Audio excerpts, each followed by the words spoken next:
Well, good afternoon, everybody. How are we doing? We got you out of work. Thank you for coming. How are you guys doing? More energy. We've got happy hour coming up. More energy. Let's hear it. Better.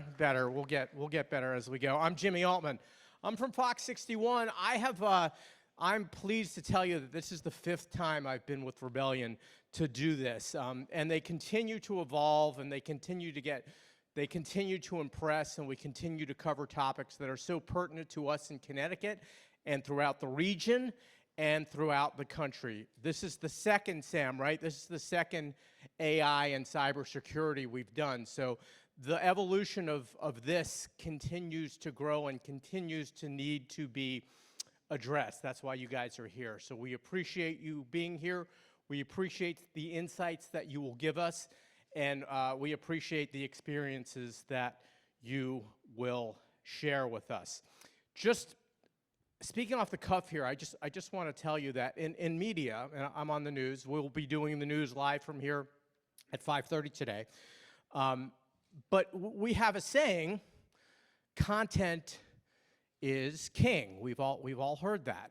And one of the things that provoked me from the last time we did a similar seminar here was content is king. But what happens when content is created by a machine? We wouldn't have that conversation here 3 years ago, folks. Certainly not. But now, that is something we all have to face and we all have to tackle and be challenged with. So that's just me speaking personally about how this affects us in our business in television and print news. So as the day goes on, it'll be interesting to see your questions, how we can solicit your expertise with all of this. So thank you all for coming. And how about we have an official curtain now with this, like shaping, we've really come a long way.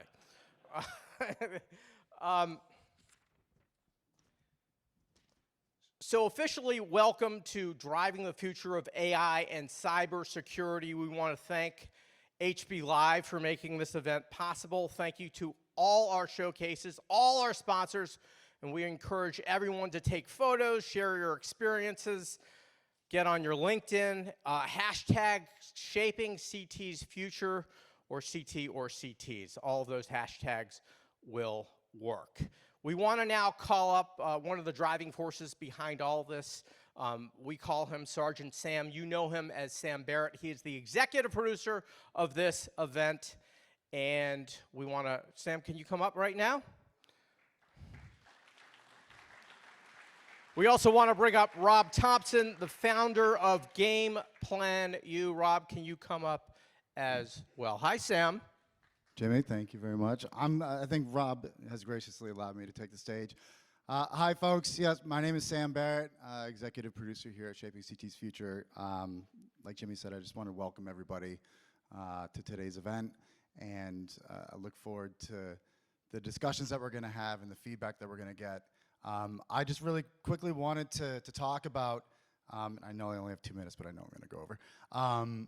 So our mission is to drive dialogue and action, around the topics, trends, and issues that are impacting everybody here in the state of Connecticut.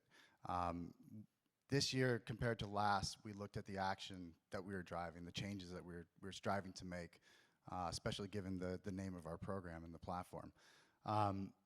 We thought about it, and we couldn't really point to tangible change in a lot of ways, and so our mission this year is to adjust tact and ensure that we can do that. And part of doing that is working with our research partner, Great Blue Research. Most, if not everybody in the audience, should have been issued a survey around their thoughts and feelings related to cybersecurity and AI. That information is going to be used alongside the qualitative data that we capture from all the panelists, as well as the podcasts that are going to be happening today. Because we're recording, we're transcribing, and we're feeding all of that information into our own AI platform to develop thought or themes and recommendations that can be used by the public and the private sector. And outside of that, we wanted to make sure that the messages spread as far and wide as they could. And so we've had the opportunity to partner with Fox 61 for all of the discussions today, as well as the podcast, to be live streamed on the Fox 61 Plus app. So you don't have to be within these four walls to take advantage of the experts and their opinions here on stage. So real quickly, I just wanted to touch on what's happening in the future, and I am going to keep it short, I promise. Our next event following today is going to be April 24th, and we're going to be talking about sports and innovation here in Connecticut. I don't know if people realize that Connecticut has a pretty serious history of sports innovation. The rules of American football were invented here, the wiffle bat, the frisbee, some pretty cool things related to sport. We want to use some of those lessons from the past to help inform the possibilities and the potential of the future.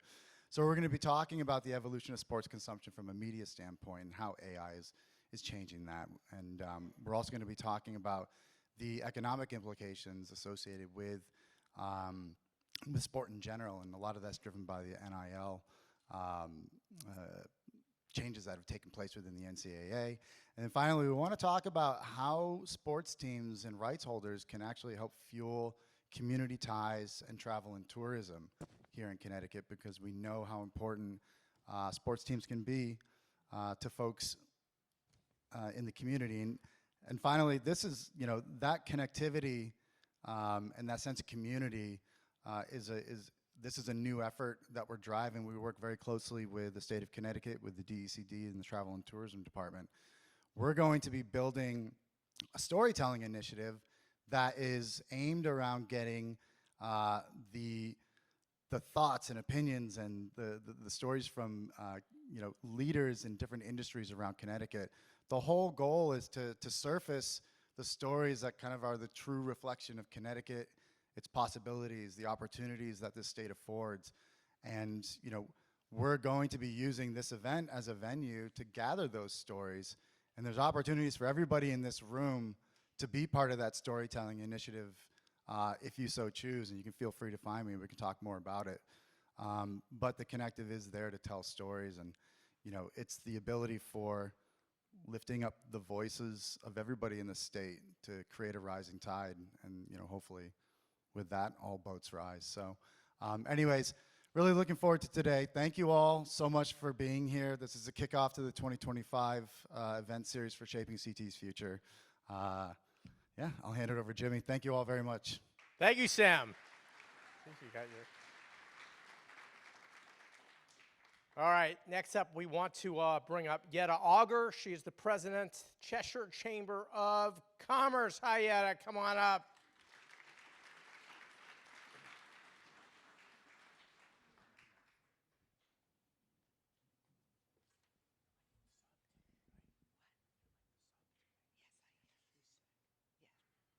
Hi, good afternoon.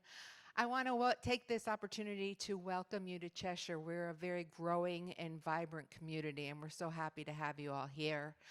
We have two wonderful breweries, two great ice cream places if you're on your way home and you want to grab some. We have a wonderful arts destination right next door, Borland Socket Arts. Our community is very proud to support education. We're in the midst of building 2 new schools. We are very grateful to Rebel for holding this meaningful forum. The ideas, collaboration of both government and industries are essential to propel our community forward. As president of the Chamber, I have seen firsthand the impact of AI and cybersecurity on our businesses. I look forward to hearing from our speakers, and again, thank you to Bryn and Rebel. Thanks, Yetta. Can I give a shout out to Byron Rondo too? I mean, we don't want to forget Byron Rondo, right? We love them too. I don't want Byron to get mad at me. Okay, we're going to call up now 2 folks who have been integral to these forums in the past. Commissioner of the Connecticut Department of Economic and Community Development, the DECD, is Dan O'Keefe. Styling and profiling, by the way. I mean, I think he can pull that off. I love it, Dan. You're inspiring me. I'm going to try that. And then somebody equally as styling is Ron Angelo. Ron is president and CEO of the Connecticut Center for Advanced Technology. Welcome to you both. Thank you. Thanks, Jimmy. Sam, and I'm up first? You're up first. This is awesome, because following Dan is not a good thing. I usually just like to kind of start out with a little bit of a punch, and I would simply phrase it as artificial intelligence is going to have the greatest impact on the manufacturing industrial base to ever occur in any previous industrial cycle. I mean, that's it. That's it in a nutshell. And why is that, though? Because every aspect of a manufacturing company, industrial company, is going to benefit from this. Whether it's back office, all the way through the processes, everything that's occurring on the shop floor. And these are not small things. We're not looking at 5%, 10%. That's not something that we're going to bother with. These are orders of magnitude of increases or decreases in cost, reductions of costs, and improvements in outputs and productivity. And you know, it's a little fearful. We hear about artificial intelligence. It's not something to be feared in this case because, you know, in the silly way, lives don't matter. We're not doing surgery here. I mean, it's incredibly important when you're talking about healthcare. In the industrial sector, we get to make mistakes. We get to test things and beta things. We should be kind of the forward thinkers on all of this thing. So it's an exciting platform to be involved in because we could be doing all kinds of testing and things and not be concerned about if something catastrophic happens in our business. And that's what CCAT is there for. That's what we're designed for and the platforms that we run to really push the envelope and test things going forward. Things around generative design. I mean, right in the very beginnings, how are we using it for generative design? How are we using it for supply chain optimization? Every process within the manufacturing cycle, all the way through to the end with quality and delivery.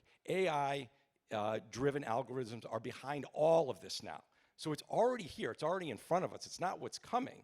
But the immediate impacts that can occur today are real, and they're benefiting many companies, not just in Connecticut, all over the world, which means competition to adapt and continue to move forward is right in front of us. It's not something that can be delayed, so you can't be fearful of it. And along with that is there's already proven business cases, there's use cases all over the place. So getting involved in these sort of things, getting yourself in the game as a manufacturer, all your clients, all your customers, everything out there, we've got to be able to take the lead on that. CCAT itself is using it all across our operations, and we're putting on demonstrations. We're putting on you know, sort of events where people can come in and actually see these things, kick the tires, and understand a little bit more of what's going on.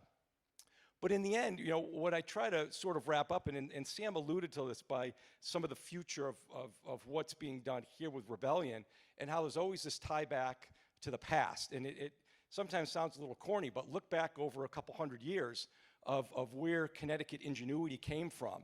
And one of the terms I always hear about craftsmanship, superb craftsmanship came out of Connecticut and came out of this region. Well, we are leading the way in the new version of digital craftsmanship. We need to be digital craftsmen. We need to use that word, we need to embrace that term, and we need to lead the world. When you look at our universities, the makeup of our companies, our geographic proximity, every single thing, research, design, innovation, there is not a single time in a century or two where it's lined up perfectly to Connecticut's strengths. So how do we take AI, take all this advanced technology that's going on, and understand that adoption is not something that we can delay at all. And similar to what companies, industrial manufacturing companies went through, where a person was sitting there turning a lathe, and they soon found out, wow, the other guy's been using CNC machines a little quicker than I. Well, they're not around anymore, and you don't see much of that anymore. The same thing is occurring now. Everything within a person's business, if there's not advanced designs going on and AI being incorporated into the business, they will be left behind. And that's a very simple message. It's completely true. It shows every study. So please, get in that game. Ask us questions. Get involved in the programs. You're going to hear from Commissioner O'Keefe about all the tremendous support that Connecticut has. The governor's put out tremendous things that Dan's going to talk about. We're around a lot of different areas. I got to tell you, Connecticut is really on top of this game. But it takes the entire business community, everybody, including the universities, to get involved and really embrace this. So I'm happy to talk to anybody after, but please look at our facility, look at the other facilities, what's going on, and really learn what's going on today and where everything is going to be going in the very near future. So thank you. Thank you so much. Thank you, Ron. Good to see you all. Thank you, Jimmy, for the kind words about my attire. I always love these events, Sam, because I get to dress down. I wore a hoodie today because we're going to be talking about AI, so it felt on brand. And by the way, this was bought by my daughter, so if you like it, it's her. She gets the credit. If you don't like it, it's my fault. But I wanted to just step back and zoom out a little bit and just talk about what we're experiencing right now. Right now, we're living through a technology revolution that has already trumped the Industrial Revolution in terms of its impact on productivity, its impact on economic growth, and will continue to trump the Industrial Revolution by a multiple. Prior to taking on this role, I was in the investment world for 25 years. So I spent 25 years investing in technology companies on a global basis. And what I got to experience over the course of that career was multiple waves within this technology revolution. It started my career going back to the client server and desktop computing, and then we had the commercial internet, and then we had the mobile internet, and each wave was larger than the last. And the reason why these waves are bigger and bigger and bigger is because they're built upon the interconnectivity, the network effect of the wave before it. Like, think about it. You couldn't have had the commercial internet without desktop interconnectivity. You couldn't have had the mobile internet without the commercial internet. So these waves keep getting bigger. And what we're experiencing right now, the implications of AI, are not new. AI, machine learning, neural networks, this has been around for decades. What we're experiencing right now is consumer and therefore legislative awareness, because things like ChatGPT have made so many people aware of not only the implications and the opportunities associated with AI, but also some of the risks. And that's happened also with every wave of technology. We, the human race quite literally, look at some of these waves and say, well, what's that mean for us? How's that going to redefine work? What's that going to mean for my job? Is this going to put me out of work? Those concerns go back throughout history. In fact, the printing press was originally banned in the Ottoman Empire for almost 300 years. Now, the reason why it was banned is probably obvious to anyone who paid attention to history. There was a concern that it would put a whole lot of people out of work. It was information flow that was controlled by the religious elites, and the transcribing was done by a massive group of people. By the way, anybody visited the Ottoman Empire recently? It's nice this time of year. Anyone stop by? You haven't, because it's freaking gone. Now, it's not gone just because they resisted the printing press. World War I had something to do with that. But what the reality of what happened was their economy stagnated, and for literally generations, they did not have the same economic output as regional competitors. And that did contribute to their ultimate decline and demise. So this again, is not new. And what I would submit to you all is what's incredibly important to recognize in these waves of innovation, these waves of technology innovation, is you're not going to stop them. You can slow them down marginally and usually regionally, but you're simply not going to stop them, because what actually happens with these waves, the concern is that work will be displaced. And what happens is we're smarter than that. We reinvent ourselves. We learn how to leverage these tools to make ourselves more productive. We saw it with every single one of these waves. It allows us to free up time to focus on higher value activities. And that's what we're very focused on here in the state of Connecticut. We want to strike the right balance between making sure AI can thrive and be a meaningful contributor to our continued economic growth, 19th fastest accelerating economy in the country right now, by the way. Let's keep that up, while also recognizing guardrails need to be in place to make sure that consumers and our populace and our constituents are well protected. Senator Maroney is here today. He's done a lot of work in this category as well, and I know he'll be speaking to you later about some of this. The governor has introduced a bill. The bill essentially has three major tenets. The first is that which is illegal is still illegal. I don't care if you use AI to do something that's illegal, like discriminate in a hiring decision. It's still illegal. So we'll clarify and make sure that's super, super clear. Second thing it does, makes data available. I believe that over time, AI, frankly, will be less discriminatory than a human. It just needs to be trained on the right data. So making data available to make sure these models are appropriately trained. Third thing we're doing is deeply investing in the category. We've announced a fund at Connecticut Innovations, our state's venture capital fund, $50 million fund, which will invest in both artificial intelligence and quantum computing companies here in the state of Connecticut. We've announced innovation clusters, which is a $100 million program. The final awards will happen later this year, but we do have three finalists that we've announced. One is the application of AI in fintech, The second is the application of AI and quantum in drug discovery and biotech. And the third is the application of AI around advanced manufacturing companies in support of our national defense and insurance services. So what I want to leave you with is what's in front of us. You know, I think at times we look at these dislocations and get concerned about what it means. What I want to encourage us to do is get excited about the opportunity. I think the opportunity in front of us far outweighs the risks associated with it. So let's be thoughtful as we invest and support this innovation, while also making sure we put appropriate guardrails in place to make sure we're all safe and nothing goes awry. Thank you so much. It was great to see you all again. Appreciate you all being here.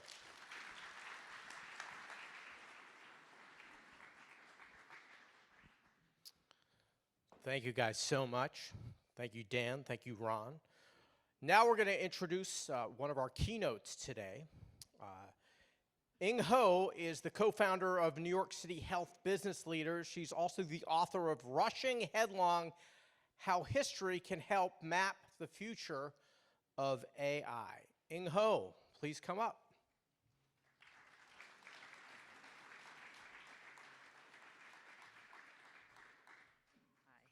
Hi, thank you.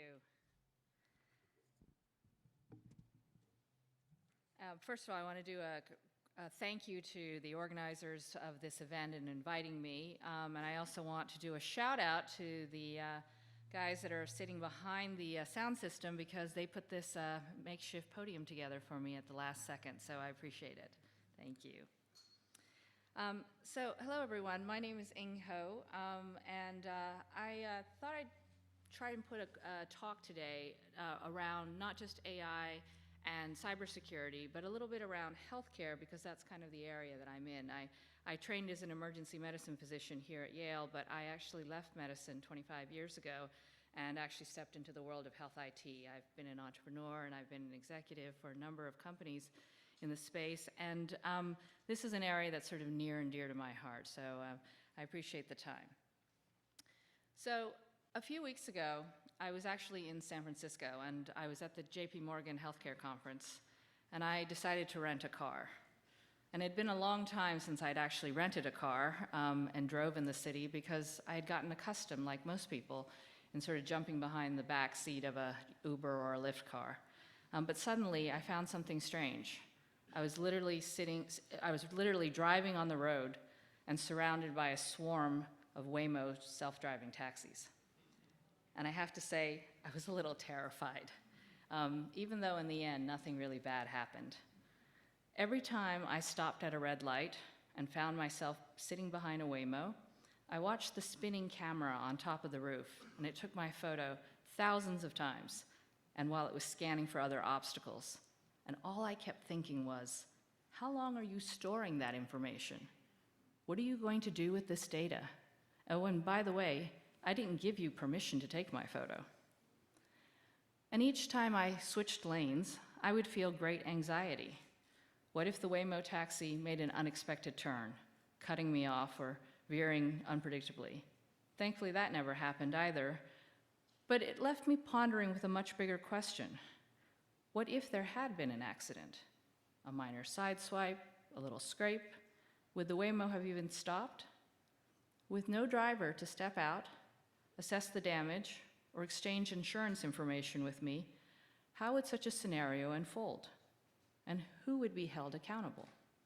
Would it be Alphabet, the company that owns Waymo, or the engineers who built the model who made the flawed decision? The uncertainty was actually rather unsettling.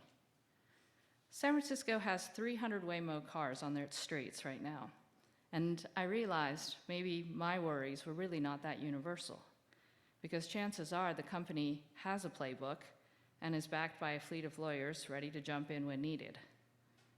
But we human drivers, let's think about that. What happens with us being on the road?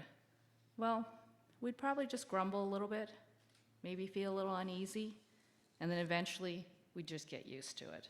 We always do, and move on. AI is everywhere.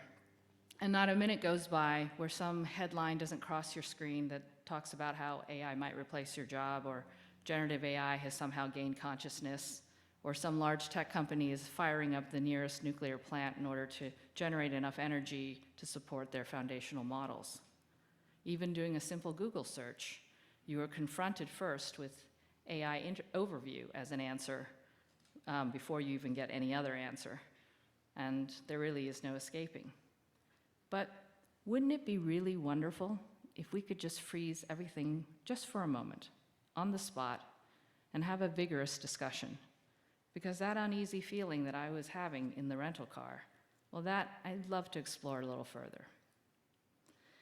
As many of you know, in February of last year, actually to the day, Change Healthcare experienced a cyber attack from a hacker collective who demanded a ransom from United Health Group. The company had failed to secure a Change Healthcare server with multi-factor authentication, and so the exposed data included names, contact information, social security numbers, claims, diagnosis, test results, member numbers, and financial information. Not only did it create chaos across the US healthcare industry, hospitals, payers, pharmacies, medical groups, but it actually ended up exposing the data for a record number, 190 million people. That is half of the US population, and it is the largest breach to date. United Health Group was forced to take Change Healthcare offline, and they spent many months restoring it. In fact, they actually had to start building them from scratch. And during that time, pharmacy transactions, claims processing, physician reimbursement, prior authorization, all of these functions came to a halt. There were various workarounds that were developed, alternate vendors, loans, all kinds of things that stepped in, but it took 9 months for Change Healthcare's main clearinghouse to be back up online. And the attack actually cost United Health Group more than $2.4 billion in 2024. And then yesterday there was an article in the news that talked about the handful of pharmacies, physician practices, and hospitals who are still not made whole yet. In January of this year, the US Department of Health and Human Services, or HHS, they finally updated the regulations that were governing the security of personal health information, or PHI, that is kept or shared online. Because cyber attacks continue to increase dramatically and are already 50% higher than they were in 2020, and last year was a record year. The damage is not only expensive, but it can last for many years. So the example I just used is probably the most common perspective on cybersecurity in healthcare, protecting us from breaking and entering and selling our personal data. But what about generative AI tools, foundational models, and the additional risks that they may confer? The incorporation of these models inside of healthcare data can already introduce new risks that we have not had to contemplate before. Because AI is capable of mimicking a person. We call this agentic AI. We allow AI agents to represent humans and take steps that are usually performed by humans, such as answering the phone or giving away information. We can design these agents to automatically select choices in a multi-step process. And more recently, there has been a lot of interest in these world models, which are actually been around for some time, but these models are trained on a range of data, from photos, audio, video, and text, and they are intended to create sort of an internal representation of how the world works. And so then you can, once you understand how the world works, you can actually start to reason about the consequences of actions or scenario plan. So for example, how a basketball bounces is an example of how a world model can help an AI system understand the world and how it works. But even when we think about current AI applications in very more narrow or maybe concrete ways like workflow optimization or better process efficiency, which by the way is pretty great, we have to recognize that the goal tends to be greater automation with the hopes of greater accuracy. So on the surface, it really does feel like we are automating tasks that are burdensome and maybe actually allow human beings to be more productive. But underneath, and this is the part I would love everyone to think a little bit about, we may be eroding away human agency. The speed of development is rapid, but the end goal is less clear. The desire to accelerate automation may mean that we will soon have processes and recommendations in which there is no human in charge, no human to guide, no human to correct, and no human to weigh consequences before making a final decision. But what if we prioritized a human-centered approach to AI development? For example, what if when we're developing, we are asking the question, where in this process should we be integrating human judgment? How would we assess the well-being of a human worker or the recipient of a process? And what if AI makes a mistake? What recourse would there be? How would we consider the rights of the affected party if the decision had been made or derived from a generative AI recommendation? Is there an appeals process? How would we trace the error? And how does that AI application that we are developing support and enhance humans in their work rather than replace their judgment and value? If we look back at human history, at every single point of tech innovation, humans have always been in the mix because we've been developing and guiding and adapting and using and improving technology. But this time it feels a little different. New errors are becoming much harder to detect. The speed is really breathtaking. Now, many of you have heard about how generative AI models can hallucinate or incorporate erroneous assumptions or even apply bias, its own biases. And if we humans are unable to recognize ground truth, well, then we have something that feels a little bit dangerous. There's a British neuroscientist and a University of Sussex professor, Dr. Emil Seth, who calls hallucinations confabulations, which is basically the ability to create reality. I mean, we can do it. And his term makes things feel very scary. Knowing that AI can make up stuff isn't exactly what we want to hear when we are designing AI solutions. So in the context of cybersecurity, how do we handle these kinds of risks, particularly as we become reliant on AI-powered tools like automated triage? How do we assess if we are dealing with what we're dealing with is a true signal? And will it be in our best interest or downright harmful? Remember, generative AI models are only as good as their training data and how they are taught. So it's more than just being trained, it's also about being taught. And in healthcare, there is still a fair bit of uncertainty about the quality of both. Gen AI simply makes its best guess when confronted with a question. But who bears the responsibility or the liability as to how that model is trained? How do we detect and we trace errors? And how do we course correct? So these are big and somewhat existential issues to contend with, but I think it's important to recognize that we can't assume that regulators can and will keep up. It's actually more of a collective responsibility on our part. The proposed rules that I mentioned from HHS that were issued back in January, just last month, in the Federal Register, marks the first time in more than a decade that the federal government has even updated regulations governing the security of personal health information that's kept or shared online. In fact, comments for their rule are due in about 2 weeks' time on March 6th. If I were to ask most of you, what is your tolerance for errors? The answer likely would cluster around near zero.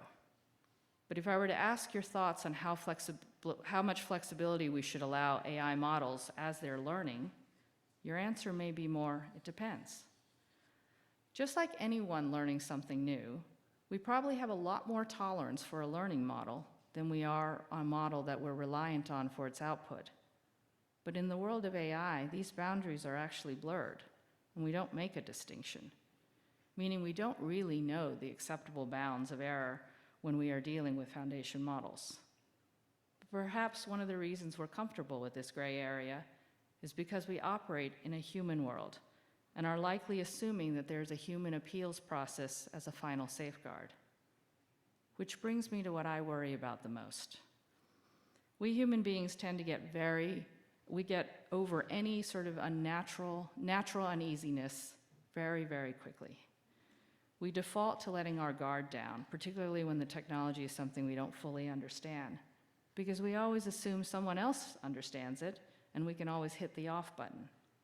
We've already demonstrated this acceptance or a bit of complacency in our cyber world. think of how easy it was for us to accept algorithm-based recommendations in our lives, from shopping to entertainment, to assessing how good someone is at their job, to denials of care, and even decisions about our freedom. If we think of the massive Change Healthcare breach from last year in the context of an AI world, it almost seems quaint, because it was a combination of a ransom and a hacker break-in, but the assumption was that the integrity of the data remained. Pay up or we'll release the data into the dark web. Shutting everything down was the first right move in our world of systems that can be taken offline. But what about the restoration process? What if, in the attempt to restore original data, generative AI tools are making their best guess to fill in any gaps based on foundation models that have been trained on millions of healthcare transactions and patient data? Could there be made-up information in this restoration process? How would we even detect and manage this? So there's a foundational concept in medicine called humanism. Webster's dictionary defines humanism as any system or mode of thought or action in which human interests, values, and dignity predominate. In medicine, we value human agency, the right to choose and make decisions for oneself, and also about safeguarding human dignity, which is the right to be treated with respect. Privacy is a key component for both.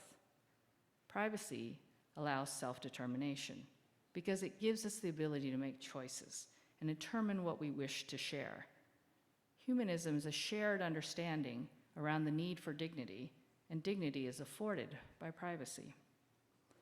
But when we consider the consequences of a breach in privacy, a break into our personal data, the collapse of guardrails or the infrastructure that's supposed to protect our information, it's not only a violation of our interests, but it is also a violation of humanism. Now take this concept and apply it to AI development, and it would mean that we would always have to be considering human welfare, dignity, and agency in whatever we are creating. We would have to be intentional, ensuring that the models and our interactions don't inadvertently rob someone of their agency or dignity. Because the goal of AI from a humanist perspective is that it should be to make life better for humans, as well as augment and enhance human capabilities. A simple test would be to ask, is this development making life better or worse for humans? What is the price that we are asking humans to pay, both short and long term? So let me shift just for a moment to risk and responsibility. Risk has traditionally been viewed in a rather deterministic way, which is basically a single risk scenario. So when we do checks on digital security, we tend to manually check off that we were compliant with some risk mitigation measure. But the increased sharing of sensitive information, whether it's voluntary from individuals or enabled by interoperability, has made risk more probabilistic, which means all possible scenarios, and the need for security is even greater. But what if our reliance on AI models, despite the hallucinations and the bias, creates different vulnerabilities? Vulnerabilities from removing human judgment and accountability. In healthcare, physicians today are increasingly relying on AI-powered scribes, which are basically these AI-generated scribes that handle the first draft of a clinical note. And while these scribes are rapidly improving in really astonishing ways, the physician is still the one who must do the final review and do sign-off before the note becomes a record. The physician is still the accountable entity. So what happens if approval steps become separated from an accountable human? In a world where generative AI solutions are fast becoming the back-end systems that power our electronic world, regulation and security are going to overlap, and the job description for cybersecurity professionals will likely expand. Beyond protecting from breach, the job will probably include detecting and tracing errors and vulnerabilities created by and from AI systems. And that may include having to determine a true signal from a false one, or distinguishing an honest mistake from an auto-generated error, or an AI-embedded code, malware code, or an AI agent who tricked a human into revealing information. Making these determinations are going to involve judgment. which is a human trait. And more importantly, humans tend to only trust other humans. So you may think that I'm being really down on AI. I'm not. The potential for generative AI is actually extremely exciting. We can create new paths to increase knowledge, provide better care, and bolster our own capabilities. But what I want everyone to think about is that we should be asking questions along the way. We should be asking hard questions, questions about the risks or new risks from foundational models. How was that model trained? How is that model taught? How much auditing should we be doing with AI agents? Because we need to keep ourselves in the driver's seat and insist on human in the loop. Being vigilant is difficult, though. In the novel Brave New World, Aldous Huxley writes, "Most human beings have an almost infinite capacity for taking things for granted." It's because out of this fear, system designers tend to over-engineer for every possible bad outcome or create many checkpoints. But our future requires that we design flexible systems, because we can't think of all the possible scenarios, and we need to be able to detect when things don't go the way we want or the way we expect. And at the pace things are moving, we also need to prioritize the human need to rest and reset. And why do I bring this up? Because the ability to pause, reassess, and then ask the next set of hard questions, that's an oversight cadence that favors humans in charge. Humanism should be a guiding principle in an AI-powered future, but it demands intentionality and vigilance. Otherwise, we may find ourselves all caught in a swarm of Waymos, collectively herding us to the edge of a cliff. I like to think, though, that we are up to the task, capable and willing to collectively protect our agency and our dignity in the brave new world of AI. Thank you.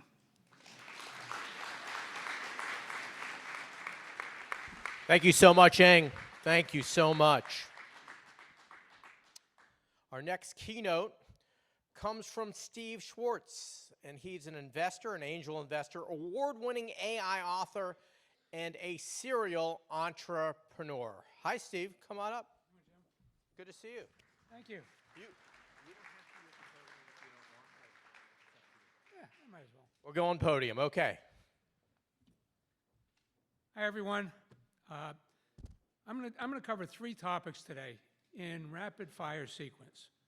First, I'm going to give you 5 ways you should be using AI today.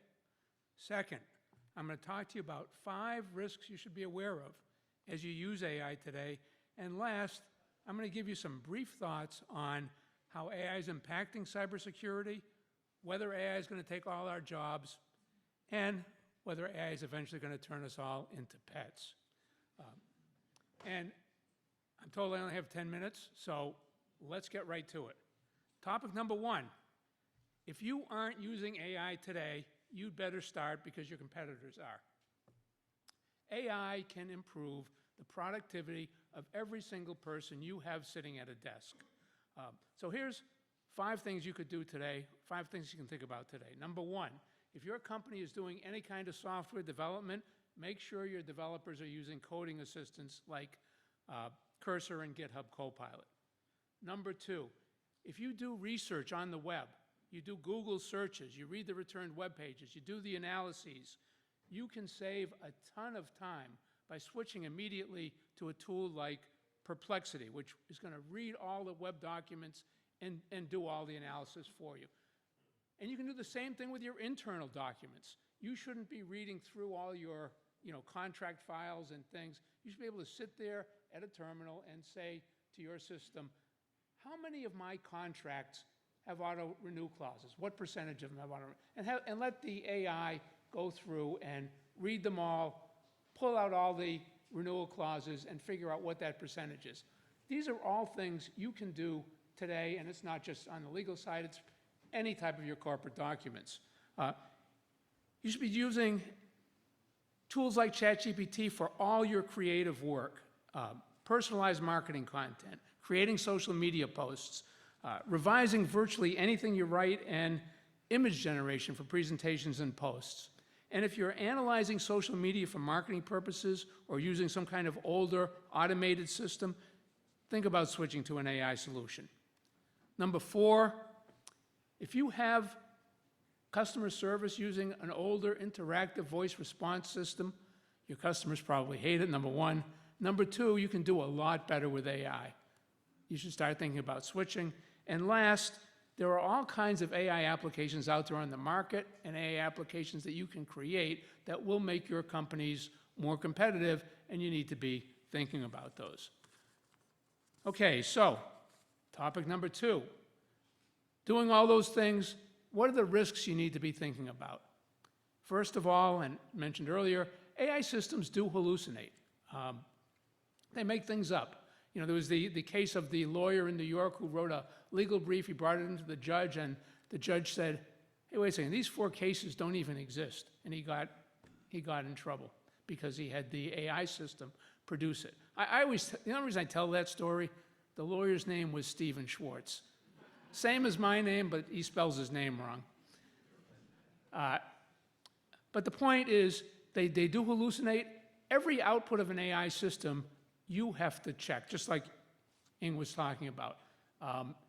It's on you to make sure AI did the right thing. You just can't assume it does. It's just like, you know, my self-driving car. You talked about self-driving cars. I just wrote a blog post titled, "My Tesla's been trying to kill me for 6 years." If I let my Tesla drive myself, I'd probably have been dead like, I don't know, 30 times over. Second thing you need to worry about, cost. AI systems are very expensive to run, so they're going to be expensive. They have associated environmental impacts, so you're going to need to do cost-benefit analyses. Number 3 is bias, also something that Ing talked about. You have to be careful when you use AI systems to make decisions that impact people's lives. It's not only an issue of reputational risk, but we'll likely see government regulations. There's a bill in the legislature in Connecticut now to actually extend bias regulations to include AI, even though they probably already do.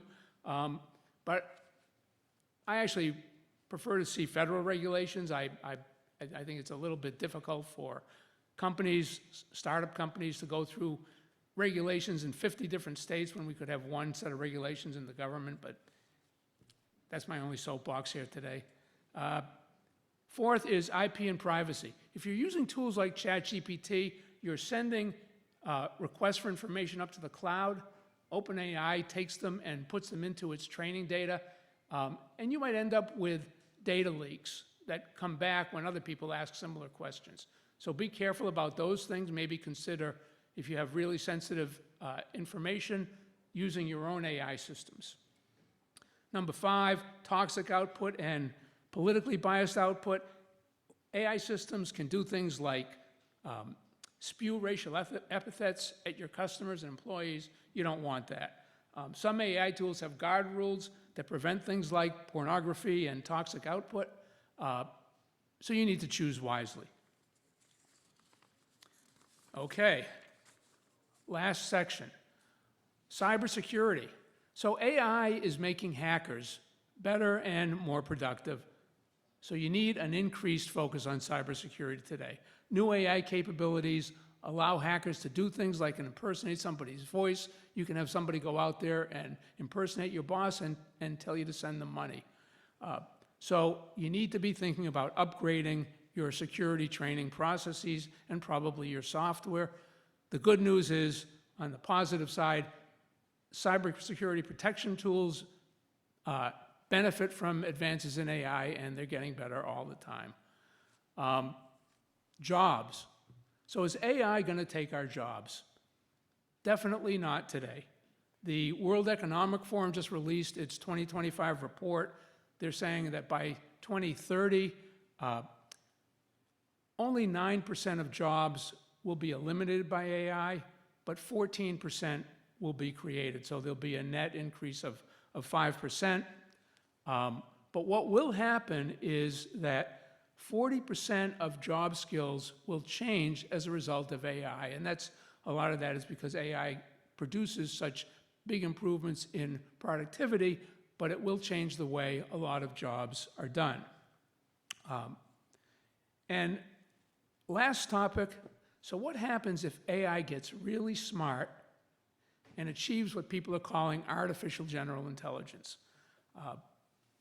So think about it. If AI becomes as smart or smarter than your average human or maybe your MIT college graduate, what's going to happen? That AI system is going to be able to take courses, learn every job, and take over every desk job. You're going to be able to have AI super hackers that go out there and go into your network and start thinking about how to make a mess. And the Terminator, Arnold Schwarzenegger Terminator, becomes a real possibility. The good news is, this is really unlikely. My own bias is that AI systems can only do very superficial reasoning. I don't have time to explain why in this presentation, but if you go to my blog post, I'll give you a detailed technical explanation of why I don't think this is going to happen. You can see that at www.aiperspectives.com. And last, even if we think it's remotely possible that AGI will be achieved and these awful things will happen, the answer isn't really government action to stop AI development, because as the recent DeepSeek announcement that came out of China showed, China's not going to stop, the rest of the world isn't going to stop, and the only thing that could happen along those lines is if there's somehow manages to get all the countries in the world to sign a worldwide treaty, which is unlikely. So my thoughts on AI: you should be investing heavily in AI today to gain productivity, be aware of the risks and how to mitigate them, and don't lose sleep over jobs or the Terminator showing up anytime soon. Thank you. Thank you so much, Steve. All right, we're going to start our panels now. So the first panel up here is going to be the cybersecurity panel. So our cybersecurity moderator, come on up, Jason Pufall, the VP of Information Security Systems at Vancord. Hi, Jason. Come on up. Good to see you. And our panelists, Chris Keegan, come on up, Chris. Chris is the Senior Managing Director at Brown & Brown Insurance. Hi, Chris. Foster Charles, the founder and CEO of Charles IT. Yella, forgive me, I'm going to have to pronounce your last name. Good luck.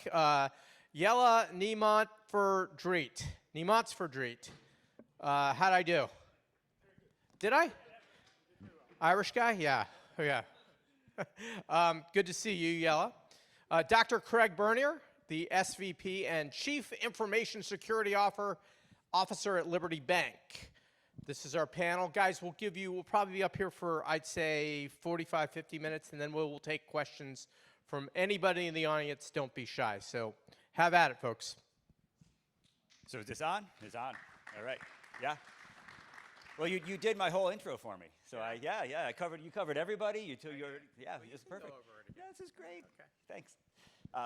Good afternoon. Thanks everybody for having us. My name is Jason Pufall. So you know now where I work, Vancord. One important takeaway for me perhaps is I do host a podcast called Cyber Sound. So if you want to Google that, Vancord Cyber Sound, I would say it's probably pretty riveting, so it's worth your time. Thank you to my panel for joining today. I'll skip maybe what they work and what they do, and touch on a couple of interesting facts perhaps for everybody, because I think it's good to know, who we're talking with. So Chris, it's a pleasure. Thanks for joining. Chris's background is really in the insurance industry. You were a lawyer before, right? And you indicated that you do a lot of skiing, but you also prosecuted a fair amount of people for sort of government fraud and things like that in the background, right? Yeah, I paid a lot of money from the insurance industry to people who were the victims of fraud, banks in particular. Gotcha. Charles is the founder and CEO of Charles IT. He started his company because he actually was caught hacking, but hacked back in high school. Given community service, I don't know if Chris had anything to do with that or not, but you guys can decide. But in so doing, I think kind of started your company based off of that experience, right? Exactly. And Yeli is the reason why I'm not giving everybody their last name as I introduce them, because it's too difficult. And actually has a background in AI back as far as 2003, I think is when you said, right? Yeah, it was 2003, yeah. Okay. So combined an MBA and a degree in AI. So every AI-related question that we have here today, we're going to direct to Yeli. And finally, Craig, background here in finance and insurance. And you spend a lot of time in your free time actually hacking, right? Well, it's security research. White hat hacking. Security research. There we go, security research. So thanks everybody for joining. We are going to, so I'm trying to do this not using paper, and of course it's going to rotate every time I move around. We're going to spend some time here on really the state of cybersecurity in kind of focusing on the state of Connecticut, what we're doing from a regulatory standpoint, opportunities perhaps for funding security initiatives within generally small and medium-sized businesses, and really talking a little bit about risks that companies still face within the state and ways that we can better sort of manage and handle them moving forward. We will take questions at the end, probably within the last 10 or 15 minutes. However, if there's something that you hear that really compels you and you want to raise your hand and kind of wave it around frantically, I'll take questions throughout periodically. I'll try to keep that to a minimum because I don't want to distract from our conversation, but I want to give people an opportunity perhaps to ask questions throughout if there's interest in doing that. So I think without further ado, I'm going to sit down because I feel like I'm done. So I'll weigh in maybe on a question or two as we go through, but mostly I'm hoping for some good dialogue and maybe some disagreement if we're lucky. Foster, we'll start with you. What funding mechanisms exist to help Connecticut businesses strengthen their cybersecurity defenses? Currently, I think most of the funding that's available is probably more on specific grants or something by CISA or by third parties. I don't see a ton specifically from Connecticut directly focused into the security realm. A lot of it is more in allowing people to use other forms of grants to be able to expand what they want to do operationally. So, and security can fall into that, but nothing I think dedicated directly towards it, and something that I'm not sure if it's the point of the state to be able to pay for cybersecurity. Like for me, if it's cybersecurity or it's using AI, it's now just the cost of doing business. It is something that you have to just do. So I'm not sure if it's the state's responsibility to go that far, but there are programs that you can take advantage of both federally and local. Does anybody have any perspective maybe on, say, tax incentives, right? So rather than directly paying for providing monies for implementation, benefits or different outcomes that companies might experience? Tax incentives would certainly be helpful, I think, especially for small and medium-sized businesses.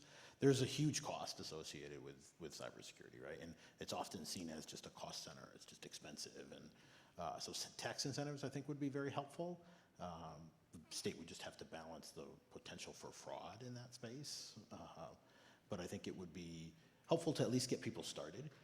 There are a lot of different government programs out there, and there's a lot of stuff that's free that can help you, right? And that's a great place to start if you're unsure. Yeah, I think there's also an opportunity, not so much from a tax government perspective, but also companies in how they do business in sort of the third-party risk management side of things. There are ways where maybe like a larger company now has a framework that they require their smaller businesses to adhere to. And what they could think of as well is rather than say, here's our 150 question checklist, you have to say yes to all of them if you want to be our supplier, which is how many of us right now still do third-party risk management. There's also ways where you can maybe build in financial incentives and say, hey, we understand that, of course, this is, maybe requires extra work, extra checks, maybe our procurement department will actually give you a 1 or 2% discount if you do this. And maybe if you participate in a joint incident exercise to really make sure that we can really work together if something goes wrong, we'll add another discount on top of that. So I think there's also ways there in sort of a more ecosystem perspective to really help each other and make everybody a little bit better.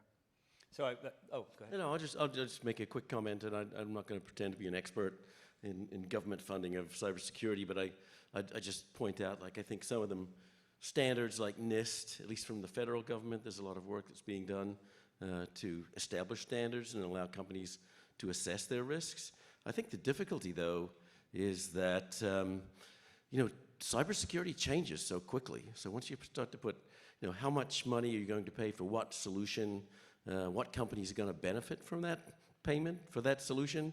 Is that solution going to be a solution which is not effective or taken over by a better technology in 5-10 years' time? There's a lot of difficulty, I think, and just don't want to be negative about it. No, so I think you already segued into my next question, really, which is how do companies balance the expense of implementing cybersecurity measures, maybe either A, with obtaining new business because of regulatory requirements, or simply the risk of ransomware and some of the threat actor attacks that we see. How do you advise people, maybe in your line of business, as we're looking at insurance products and potentially some of those things that support better security? Yeah, we've got a question later on modeling and how you understand your risk, but I think just really very broadly, I think that you've got to start with who are you, how big are you, what industry are you in? If you don't hold any private data of any individual, do you have to worry about privacy? Probably not. You can focus on some other things, but you may be a manufacturing company, so your focus might be your operational technology, making sure that people don't have access to that technology. So the controls that you're going to put in place are going to be different depending upon who you are and what you do for a living as a company.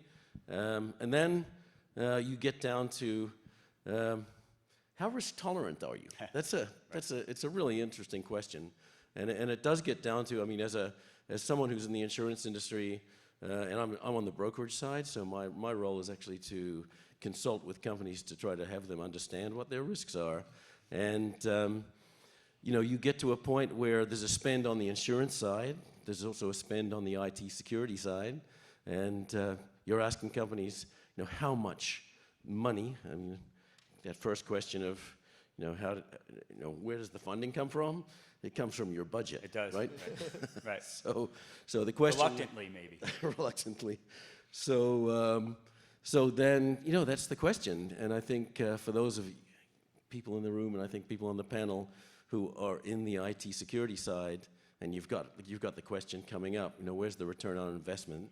And how do you go about putting together your thoughts on what that spend should be? And I'm gonna stop there for a second because we're gonna go through modeling later. So I'll get back to that a little bit about how you might want to do that. Okay.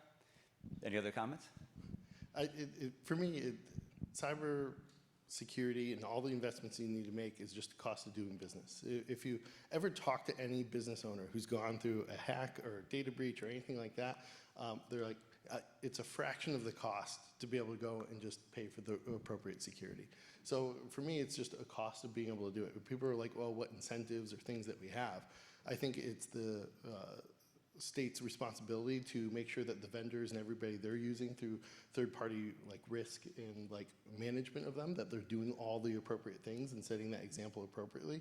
And that we see that consistently going through the government right now. You have CMMC and NIST 800-171 being required, and that is requiring there's compliance and there's security. We were having that conversation earlier, but those things are the expectations of what good looks like. Just running a good business and doing right is the most important part that you can do. So insurance companies are really intelligent. When you go and do cybersecurity insurance, they're asking you really intelligent questions of what's good business practices. They're doing that because they're making sure that you're not going to get hacked. So if you want to know what the general top 3 or 4 things you should be doing, go through that risk assessment. They're probably the fastest ones adapting to what needs to be done because they're partnering with cybersecurity specialists to make sure that their policies don't fall apart. And those are the basic reasonable safeguards, ultimately. Absolutely. Okay. I do think, though, that we security people should also not make ourselves too sort of small or position ourselves too narrow here, and that there might be also ways where we can look not just at cyber risks, but also cyber rewards, especially when it comes to interaction with maybe with consumers. Is there a way where, let's say, an authentication, a login process on your website where you sell things, if you can make that more user-friendly, well, maybe that is actually a way where you can even demonstrate that you get more sales if you think this through a little bit better. Or something like the thing that we all have in our pockets right now, how we authenticate on our phones these days with a fingerprint or with face recognition. That's really clever security technology under the hood, but it's actually leading to a very good user experience. We don't think when we take out our phone like I'm doing something security related now. No, you think I'm just going to use my phone. And yeah, I think these are examples where good, user-friendly, almost invisible security actually also makes a lot of sense from a business perspective. Yeah, I think one of the things that, as you pointed out, it's the cost of doing business, right? But it's also cost avoidance, right? Because there's a huge, the average data breach worldwide costs about $5.4 million, right? So there's a huge cost. It's almost double that in the United States, right? So it's cost avoidance, right? And it's not about eliminating all risks. It's about reducing risk to an acceptable level, right? And that's different for every company. I like to relate it to my favorite meme is the 5 guys running from the bear, and it's like you just don't want to be the slowest runner. So like if you have all the appropriate protections in place, you're just not the slowest runner. They would move on to somebody that's easier to get to. So again, it's just good hygiene. So we can segue. So we're talking here about like what are the most basic things that you need to do to protect your business, and I think every company has to do some of these, right? Implement an EDR, security awareness training, some of the basic stuff. Raise your hand in the room if you're a manufacturer that has to comply maybe with CMMC. No, there's actually fewer than I had anticipated. I thought that was going to be a lot easier. FTC safeguards, anybody familiar with that? This question might fall flat here because there's not a lot of regulatory requirements here.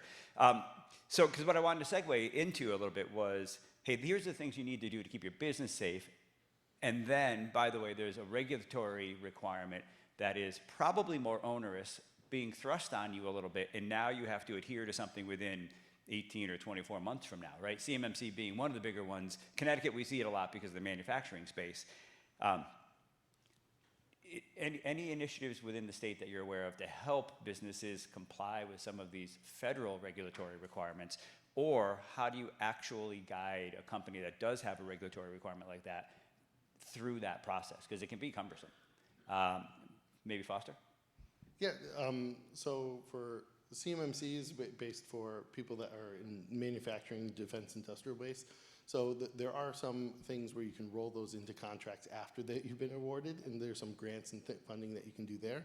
Human Health Services and HIPAA is right now going through its massive undertaking and public comment of what they're about to revise finally to put some more teeth and specifics into that.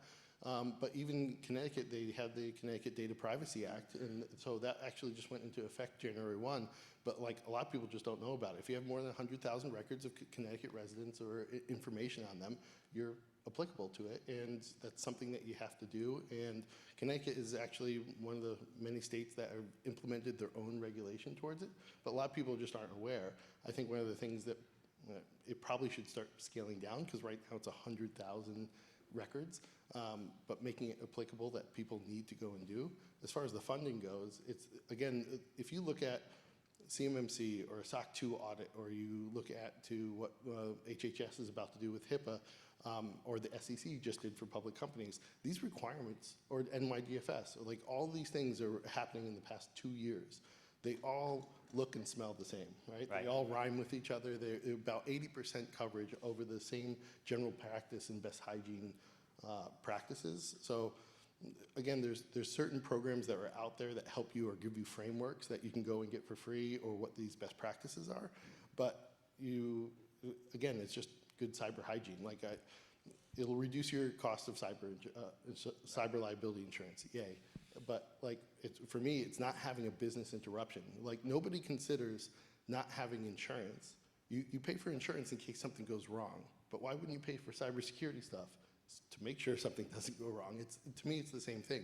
Nobody considers not having insurance, so why do people even consider not having all the appropriate protections in place? It's the same to me.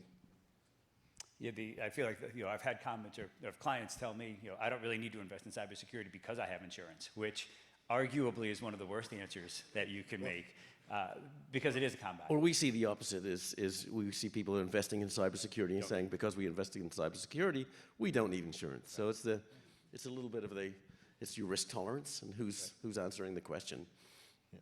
Well, and here in Connecticut, right, so there is a public act that helps to protect you if you are doing cybersecurity related stuff, right? So I think it's Public Act 23-119 or something like that. October 2021 went into effect. So, but it's out there to help protect you. It offers you certain liability protections and things like that. So there's a benefit there. Hopefully you never need that, but there are protections there. That act is interesting lookup. If you're following a NIST or a ISO certification, it protects you from punitive damages. Yes. But like that's something easily the state could do to help protect or provide extra support. So hey, if I'm doing good and I'm following this box or this generally accepted best practices, protecting further from those liabilities or providing support when that goes wrong. Because if your organization's targeted, it's probably a matter of time until somebody comes in. Like if you're highly targeted, but if you're doing all the right best practices and you're doing all the right things,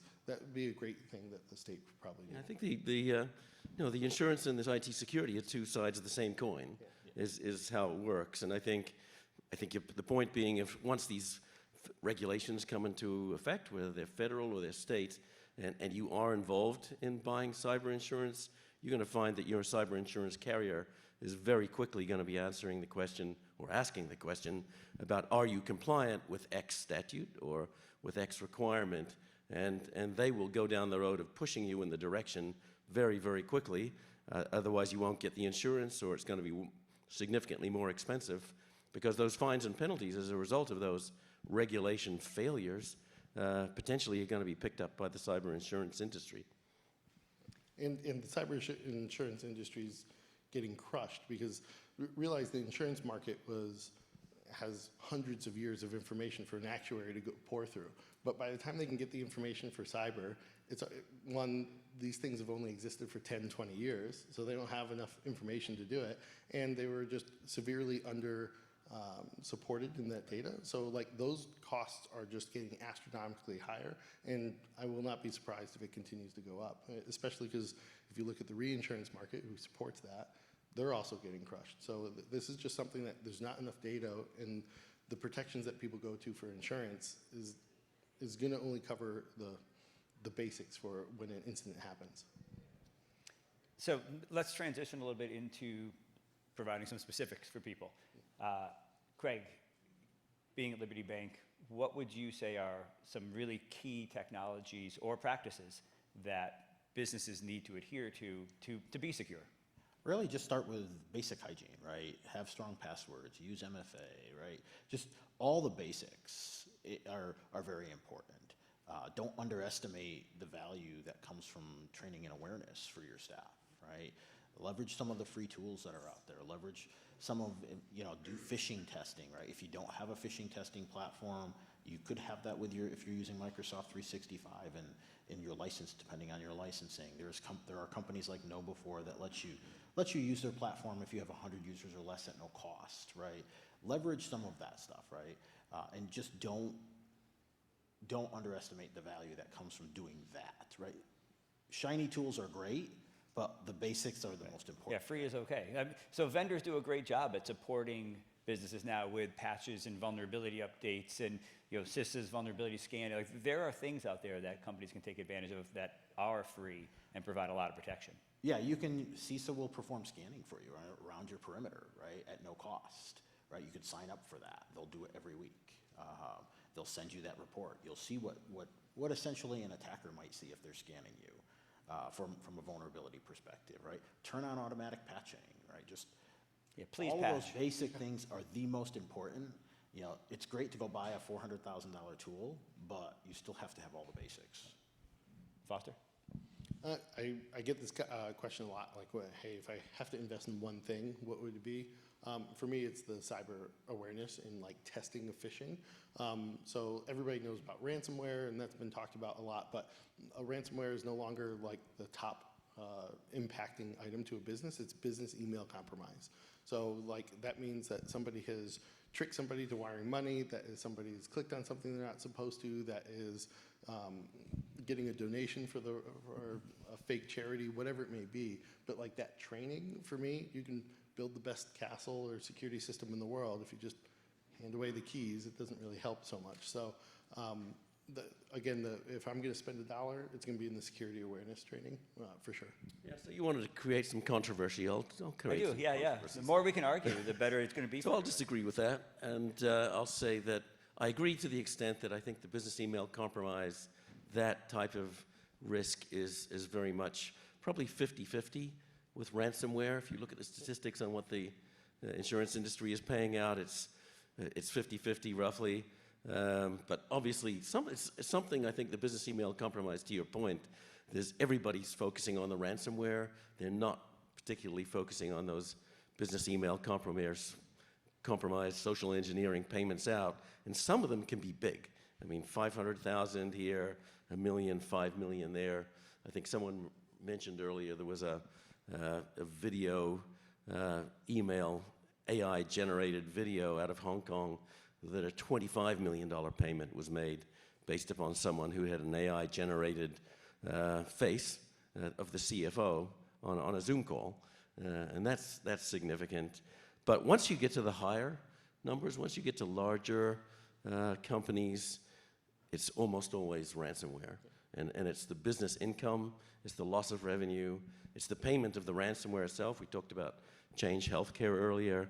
That was in the, I think, $22 million they paid. Oh, nodding, just making sure I'm right there. So those sort of payments really are, if you're a larger company, you've really got to consider that ransomware piece. Yeah, sorry, forgive me. It just flipped from being ransomware primarily, and it's just starting to change that way because a lot of people have started getting EDR and all this other stuff just to protect it. But yeah, it just started to flip to the business email. Well, and ransomware is expanding beyond just encrypting your data, right? It's now I'm going to steal it as well, and then I'm going to blackmail you so that I don't release it, right? So they get paid twice, right? You pay the ransom the first time and potentially get hit again. Yeah, I wanted to leave it to the Dutchman with the crazy last name to say something about language. The word basics, and not one, because I fully agree with all the statements made, but basics kind of suggests it's easy.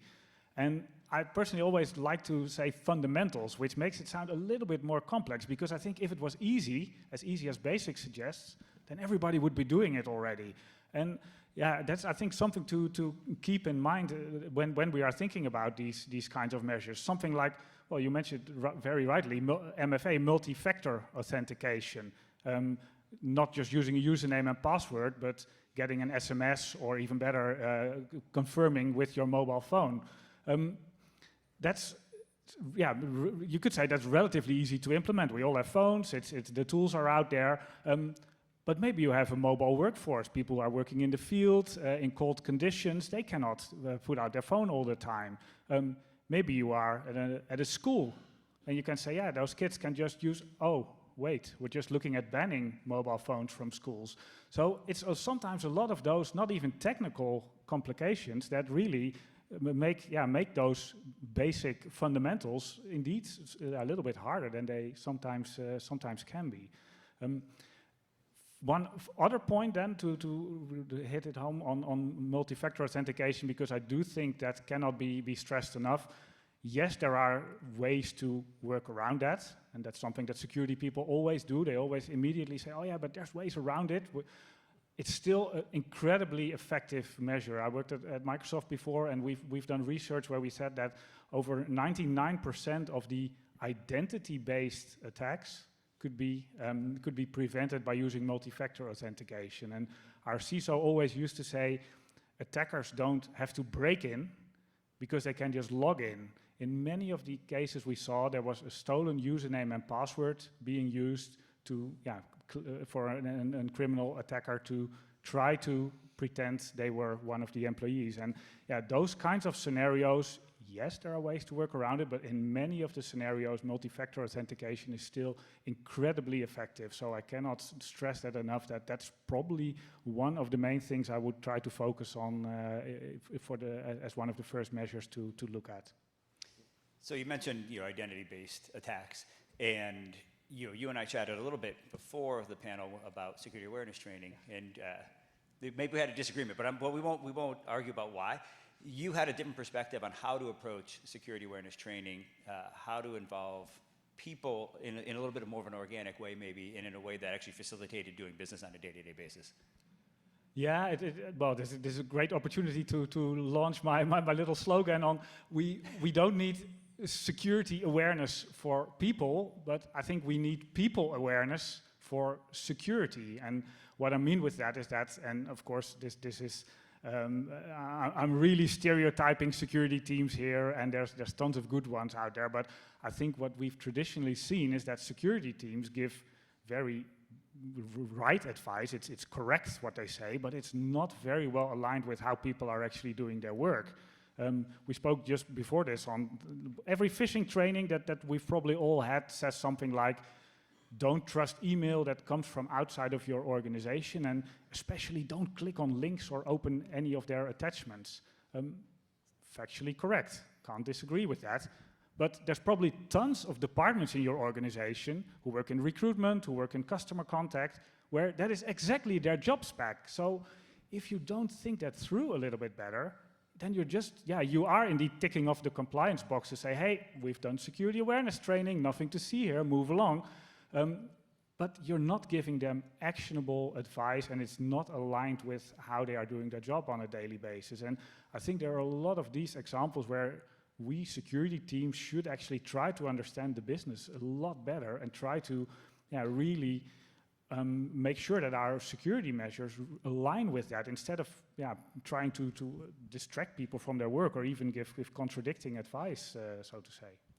Yeah, it's not just about that, but it's also understanding everybody learns differently, right? What works for one person does not work for everybody, right?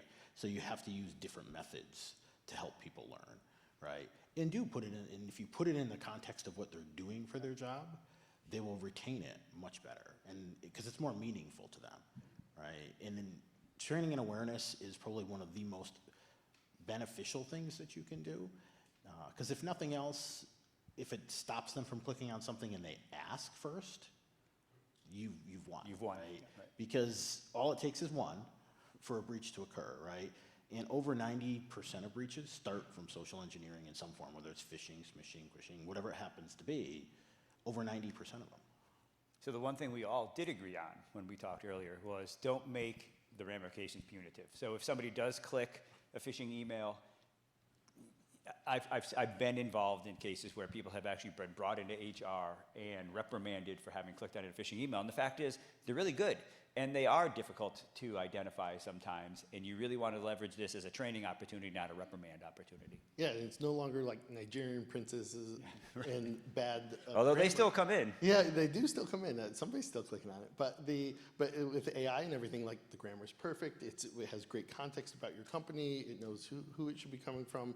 So it's really important to get people to do it. And you have to make it just painful enough where people will think before they click. Like for me, like our recommendations, like after they click, it's a 5-minute training or a 10-minute training or just something so they go, oh, I don't want to go through that again. But consistently, if we implement it, if we just send out a training campaign or a phishing campaign, we'll get 30% of the company clicking on it they haven't had before. And then as we implement it over 6 months, it will commonly go down to 2-3%. Right. And then if somebody removes that training, which we've had people try to do, like, oh, I only have to do it once a year. Well, you need this constant kind of reinforcement. We'll see it like slowly tick up over the next 6 months where it goes back up to like 20%. So it needs to be consistent, and it has to be just painful enough, but not so painful that like people are like scared to death to do anything about it. Yeah, I think it's important to understand, right? Everybody's going to click on something. It's going to happen. Foregone conclusion, going to happen. So one of the important things, right, is helping people identify some key ways they can tell that it could be potentially a problem, right? If that email creates an emotional response for you or asks you to do something immediately because it's, something bad is going to happen, those are generally things that are indicative of phishing, right? Okay, you had an example when we were discussing earlier, right, around going through and paying a toll and then getting a text related to potentially getting your license revoked. That's going to elicit an emotional response from you, right? And not only that, if they're saying, well, you have to pay your toll in 10 minutes. Or have your license revoked. Or have your license revoked, right? Those are things that are easy for people to identify, right? But they're also things that make people click on stuff. So part of the reason that we're spending really so much time on the education piece is ransomware is a huge threat still in the industry. And it's a great word, and I think it's a great business model. But ultimately, it's really easy to execute, and they typically start because somebody clicked on a phishing email, provided credentials probably, gave somebody that foothold, and then it just progresses from there. So they're really consistent, they're really typical, and if you can reduce the likelihood for people clicking on a phishing email, you significantly reduce your risk of ransomware ultimately. And that is one of the biggest issues that we all face as businesses. Yeah, the reason it's so high is because it's effective, right? Like people fail to understand they have call centers in other countries that deal with this, right? Whether it be people getting phished at home and getting ransomware, or people getting phished in business, right? The different groups that do this, they literally have call centers that will help you pay them because it's so effective. And they will give you access to the key. They will give you your data back because they want to get paid. So, Brent, I do have a question. We're at 7 minutes. Am I building questions into the 7? I was talking about, sorry, I don't have the mic, but one of the things that motivated me putting this panel together is we watched the movie The Beekeeper. Have you seen that? Yep. I got hacked. Do you want the mic? Okay. Okay. Sorry, I didn't mean to interrupt. No, I just want to make sure I know when I'm wrapping up here. So, Let's start with questions now. Then, Brent, what's your question? Segued into that, I guess. I was saying, when we put this panel together, I had just come fresh off of watching The Beekeeper, if you've seen the movie. And it starts with a grandma getting hacked and all of her funds taken away, and then she basically, ends up killing herself, right? And then the rest of the movie is about tracking it down, and you see these call centers, and one of you just referenced it, and it just painted a picture of just how sophisticated this is, right? And they prey on people that are relatively smart, and so I was just, that's what I was just commenting on. And so anybody have any thoughts on that? Anything, again, even from a consumer point of view, right? Yeah, so I think we tend to, this whole topic has been very business specific, and I think we tend to gloss over the risk to sort of aging adults. And we actually just did a podcast on this where we discussed how common it is now for attackers to go after older people who really don't understand the technology that we have today.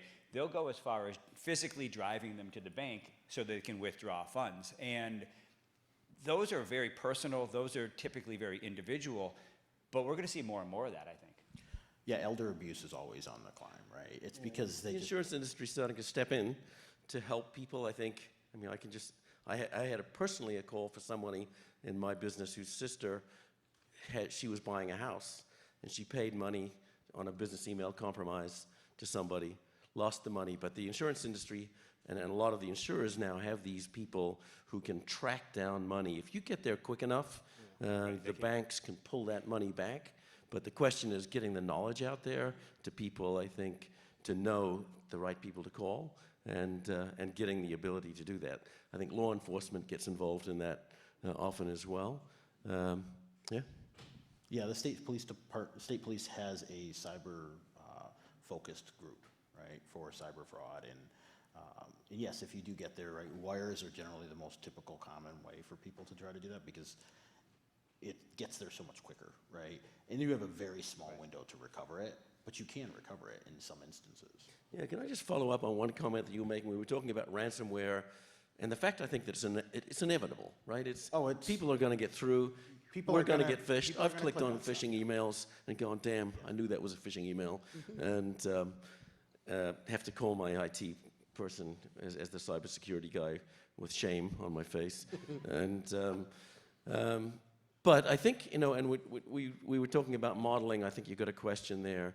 I think time to respond, making sure people can't travel, with those credentials across the organization, especially to the crown jewels of the organization. There's so many controls that you have to have after that phishing, because you got to expect that it's going to happen.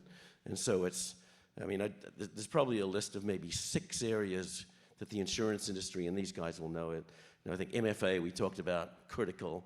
EDR, not often, small companies quite often don't have EDR, so finding ways and hopefully I'm not using terms that everybody doesn't understand. If you can talk to people on the panel afterwards if you don't. But backups, because you got to get back up and running again quickly, I think is critical. One key thing on a backup is make sure you test it, because otherwise it's probably not going to work for you, right? So a backup is great, but it's not useful if you're not at least testing it. Right. Offline, let's say. Yeah, and there's 2 really important things to keep in mind is that a lot of people are like, oh, I outsource all my IT or my IT security. I have an MSP or MSSP.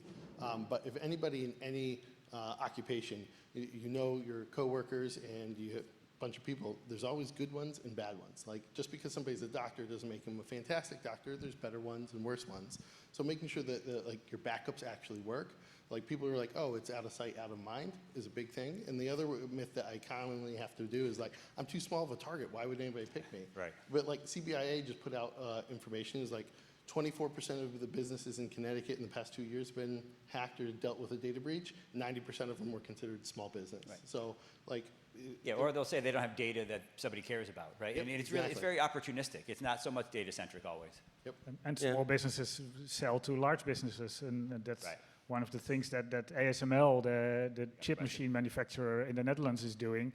They recognize that a lot of their critical suppliers are small businesses that don't have the money or the skills or the knowledge to get the security up to the required standards. So what they are doing is sort of the larger helps the smaller company approach, where they actually actively share their knowledge, their insights. They have these sort of run-in hours on the Friday where you can speak to ASML's security team as a smaller supplier to make sure that you get the right knowledge, even if you are a smaller company. So that's, again, that sort of ecosystem kind of thinking that we should adopt more, I think. One thing I'll say is the insurance industry more and more is combining services, IT security services, with the insurance, because if they combine the services and they make sure that their companies that they're insuring are more secure, they pay out less in claims. Right. And so that's an obvious alliance. So not all of them do it, but right now, I think especially for smaller companies that are having difficulty budgeting or finding ways to afford some of those key tools, I think, that we're talking about. There are some, only a few, insurance carriers that will, you can, if you don't have MDR, EDR, or if you don't have MFA, you'll go through a process as you go through the insurance application process, and you can press a button, and I'm still a little not sure how they do this, and I'm not sure how reliable it is, but I'm thinking it's better than nothing, and back to everybody's point that doing the basics is critical, and doing the basics well is critical. But that's, I just wanted to let people know that that's available. So we do have a couple of questions. Yeah, we got a bunch. Chris and Jason, we're going to take Frederick here right now. Hi. Yeah, Fred Scholl, Quinnipiac. I have a question about cyber risk quantification. Some companies say you need them so they'll figure out what your actual cyber risk is. I'm wondering, is that real? Is it snake oil? And is AI going to improve that situation anytime soon? Anybody want to tackle that? Yeah, no, I'll try it, because it's part of our job, I think, as somebody who's being asked, like, how much insurance should we buy? And I think it also goes back to the ROI issue for, should you be taking certain steps to put certain types of IT security into place? So there's enough information in the insurance industry. We've had enough privacy events, enough people have been sued.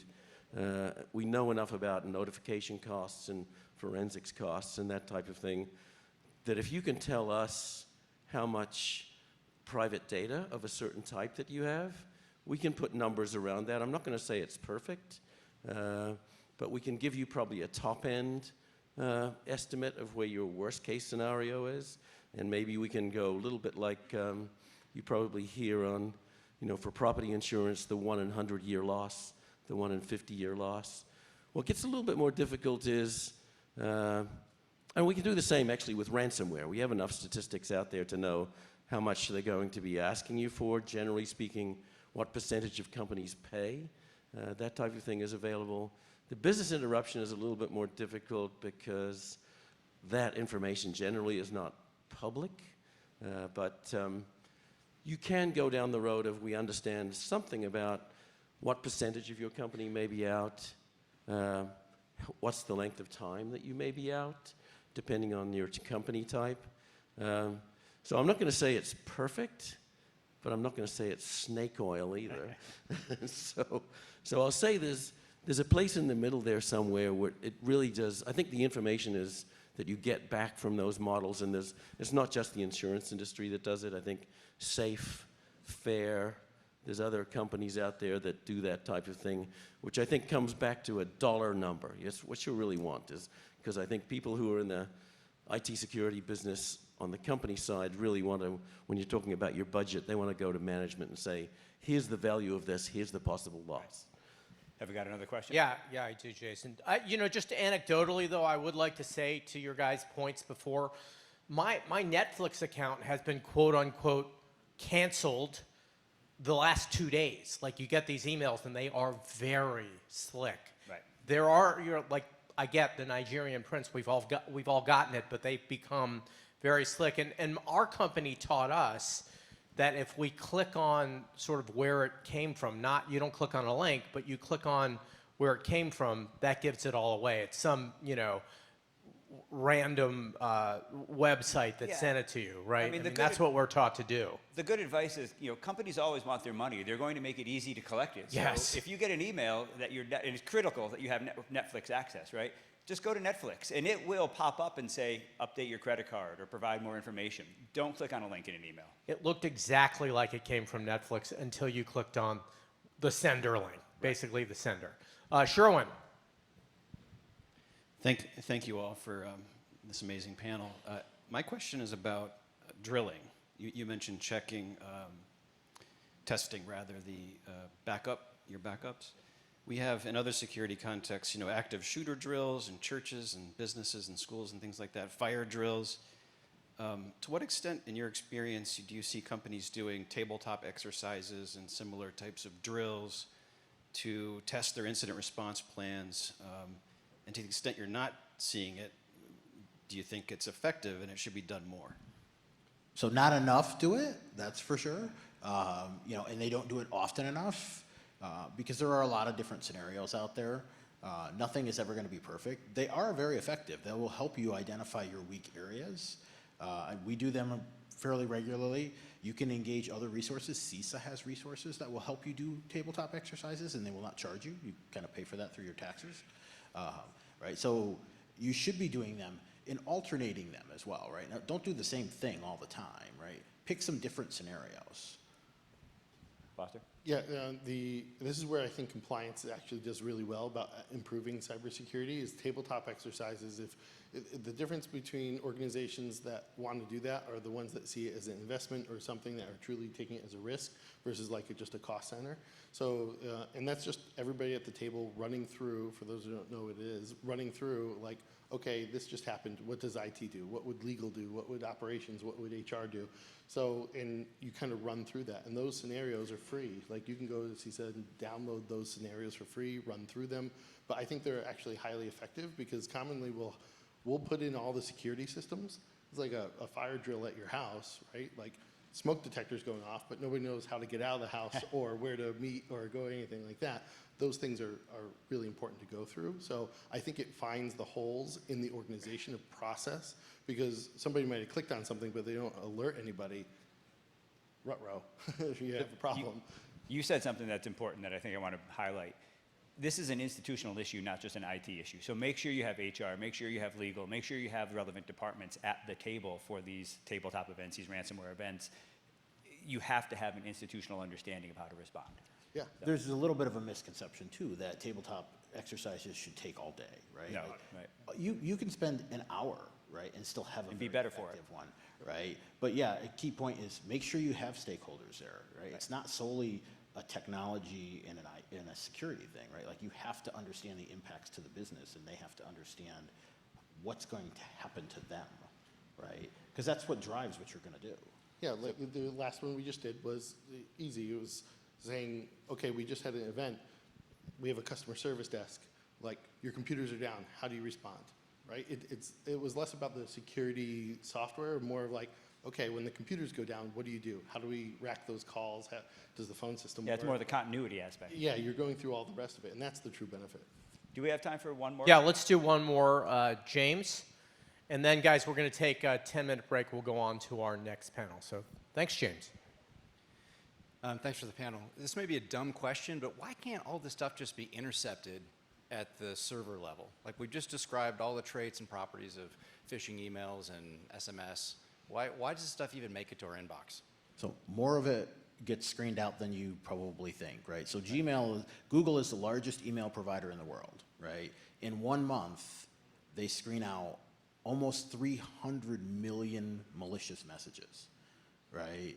So more of it gets screened out than you think. It's just, you're just seeing what just happens to get through.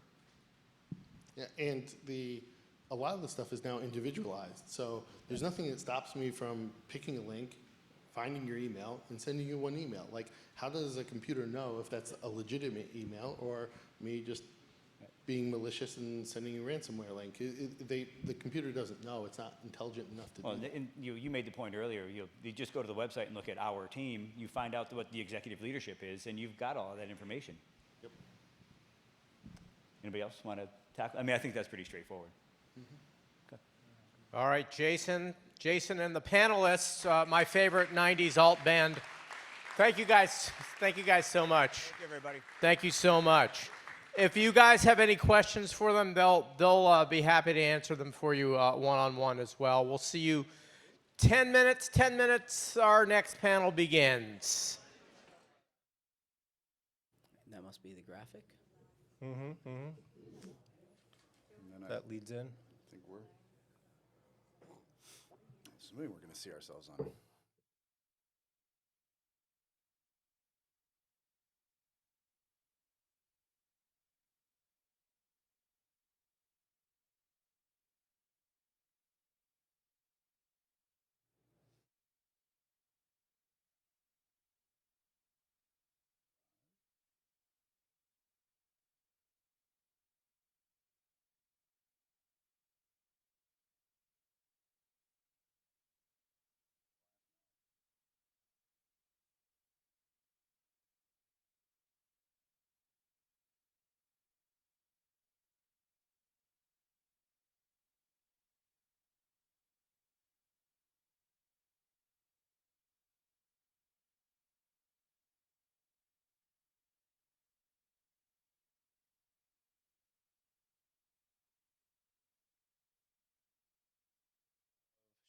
Executive producer, Yep. lofty title, but I think fitting for my stature and station.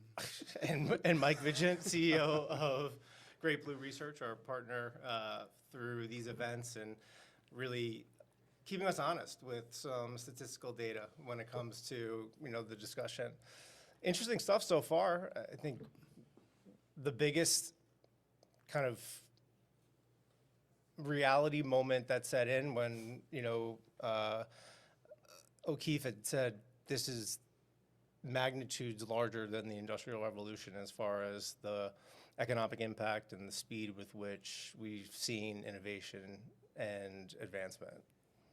I mean, I don't know that I thought that it was, I mean, I wasn't surprised. I mean, I don't know if anybody in the room was, in terms of like the paradigm shifts that are occurring because of technologies like AI, and then the threats that are facing companies and people in general when it comes to cybersecurity hacks. We just heard that Google's intercepting 300 million malicious messages every single month. So That's true. Yeah.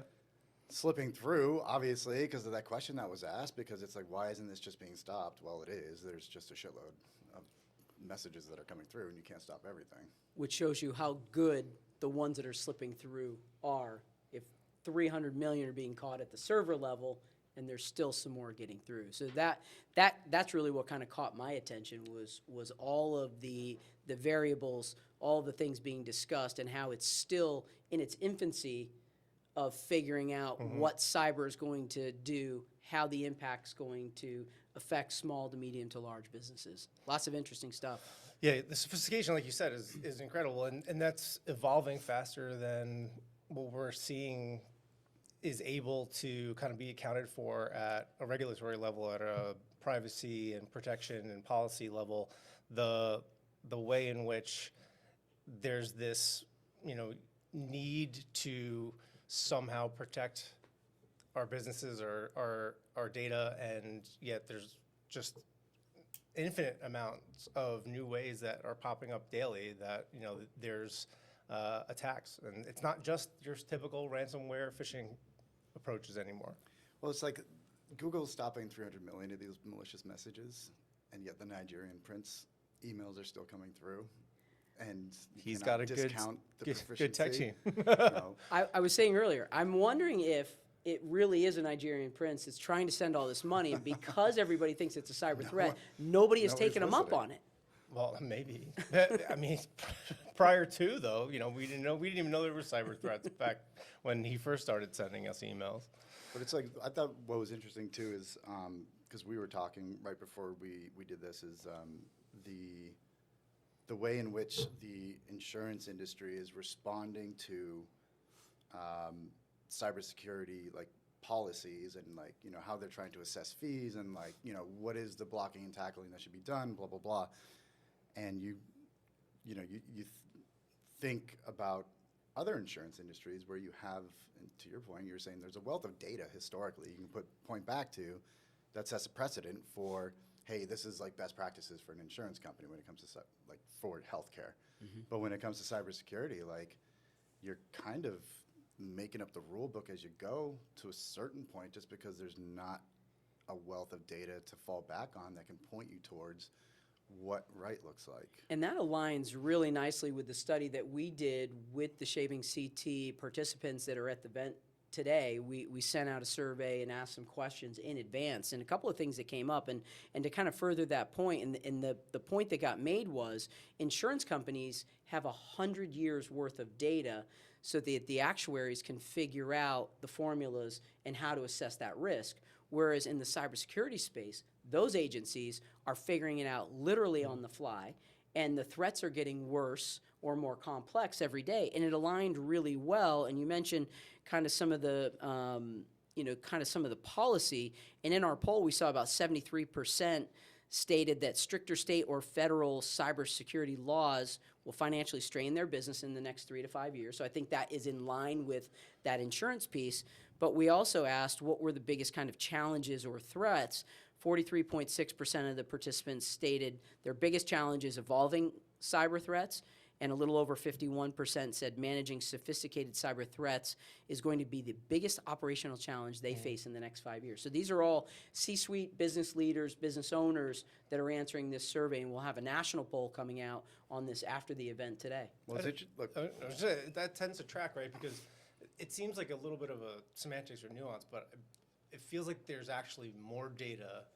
It's just there's lack of history to show the impact of it, right? So you can't really qualify or quantify it, because it's the virility, right, and the different sources, because of its digital nature, it can sort of permeate so many different areas that it's probably harder to assess the actual impact of a leak or of a breach versus just someone leaving a file on their car seat and their car stolen, right? And sort of the risk and impact is contained. Yeah, but it was also when we were leading up to today, and we were briefing the panelists and the moderators. One of the interesting things that I thought was when Jason Pufal, who was the moderator of that session, he's the CEO of Vancord, he said like cybersecurity as a subject can be kind of positioned as like overcomplicated sometimes, and that, you know, reading that stat of like the biggest challenge we have is keeping up with. He said that it's like most businesses, it's just the basic blocking and tackling that's either not understood or just not being implemented. And I wonder, you know, there's the whole kind of like this cybersecurity ecosystem or whatever is relatively new. Like, do you think that, or maybe there's something about the fact that companies just either don't know what to do or just aren't having the rigor internally to implement the procedures? I don't know.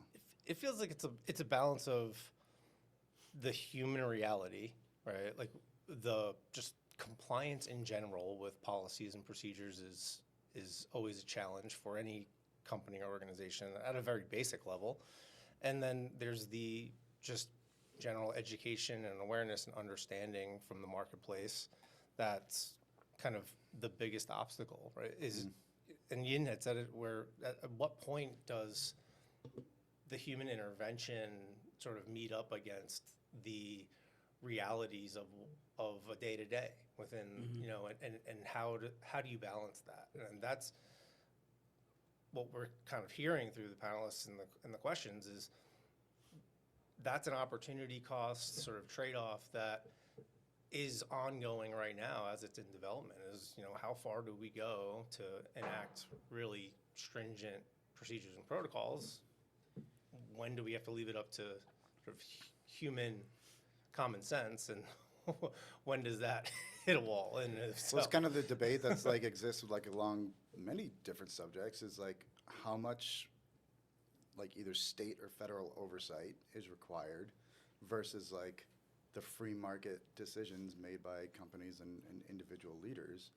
And I think this is obviously, I think this subject is like, it's like all others where people don't want to be told too much, right, but at the same time want their asses covered.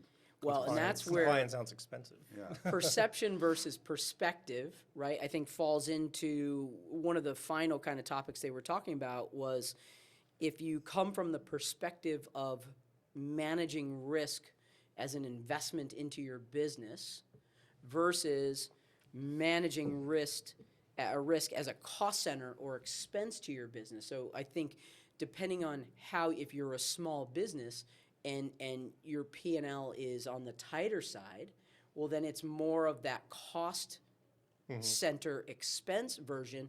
And what is that fine line between, you know, being adequately covered, in quotes, right? Because adequately can be, you know, received a number of different ways. Sure. Versus I'm going to go above and beyond and really protect my business and invest in this. And that's tricky, right? Because there's also, when you, as a business owner, I've been asking a lot of these questions, and there's different answers depending on who you ask.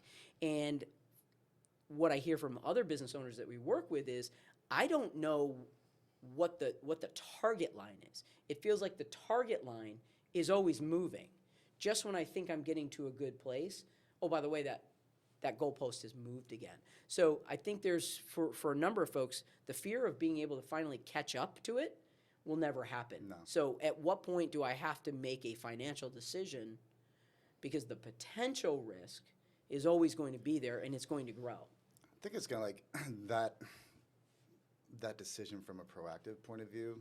I suppose it depends on like how large your business is and like how much data you're storing, and then like what is that risk of exposure, both from a financial perspective and a data, like your customers' data being out there, but also from a PR, you know, point of view as well. It's like how much blowback's going to come back to me. Right. What's the value to the customer that they perceive you have a highly protected business environment? Yeah. Like if you're a bank or you're a well-recognized healthcare system, especially if you're a bank, like my money's locked up with you, like I hope my data is too, you know? And it sounds like that's where some of the cyber policies might be moving to is a tiered structure based on your level of risk if an event were to occur, how much you're housing internally, how much protected information you have, which makes sense, right? Yeah. So then it's a tiered pricing structure. That would make sense to me. Yeah. And then it's just a matter of, having some form of definition of what that is and what it means, right? And how to, quote unquote, comply with it. That becomes the next challenge, is understanding what the definitions are in something that, is consistently a moving target. Yeah. So Mel was just telling me that she goes, and you're at 10. So we might be cutting away soon. I'm not sure. But we'll keep talking. I think maybe. Do you want to tee up AI? Well, yeah. I mean, that's the next panel of the day. And, following these panels, we're going to have roundtable reaction from subject matter experts for both cyber and AI. But yeah, so this next panel, we're obviously talking about AI and the opportunities it affords Connecticut residents. We're going to throw it back to Jimmy. Well, we're excited to learn about the opportunities that AI affords for Connecticut businesses and residents. So we're going to pass it back to Jimmy, and we'll see you guys after panel 2. We'll do better next time. We'll do better next time. Love it.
of people. No, it's me. Because we're going to get this going again. So everybody gather around, take your seats. We're going to start our next panel. So come on in, get a drink, get some apps, and we'll fill the warehouse once again for our second panel. Come on in.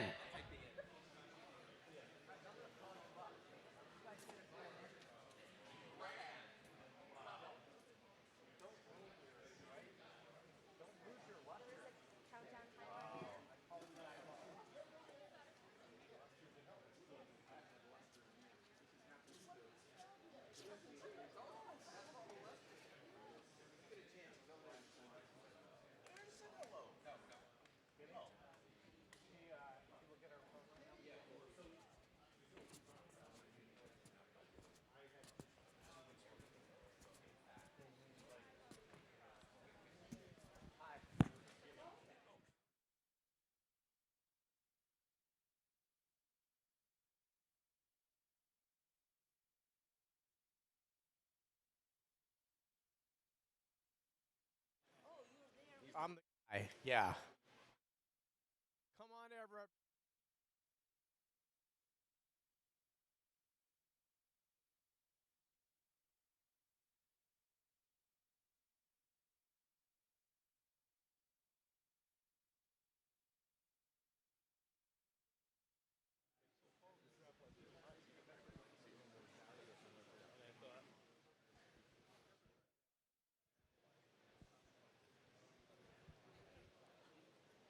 I want to fill the room a little bit more. So come on in. Should we get more people? I think they're coming in, but because we want to start our next panel, Sam. So let's bring more people in. Come on in, grab a seat. Bryn, you're a foreboding force. Why don't you gather some people around? Sure, I'll do it. You're a big man. The pride of Amherst College, everybody.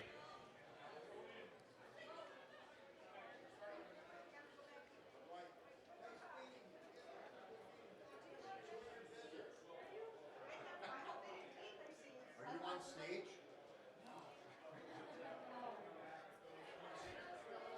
Come on in, everybody.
All right, everybody, let's start the next panel here.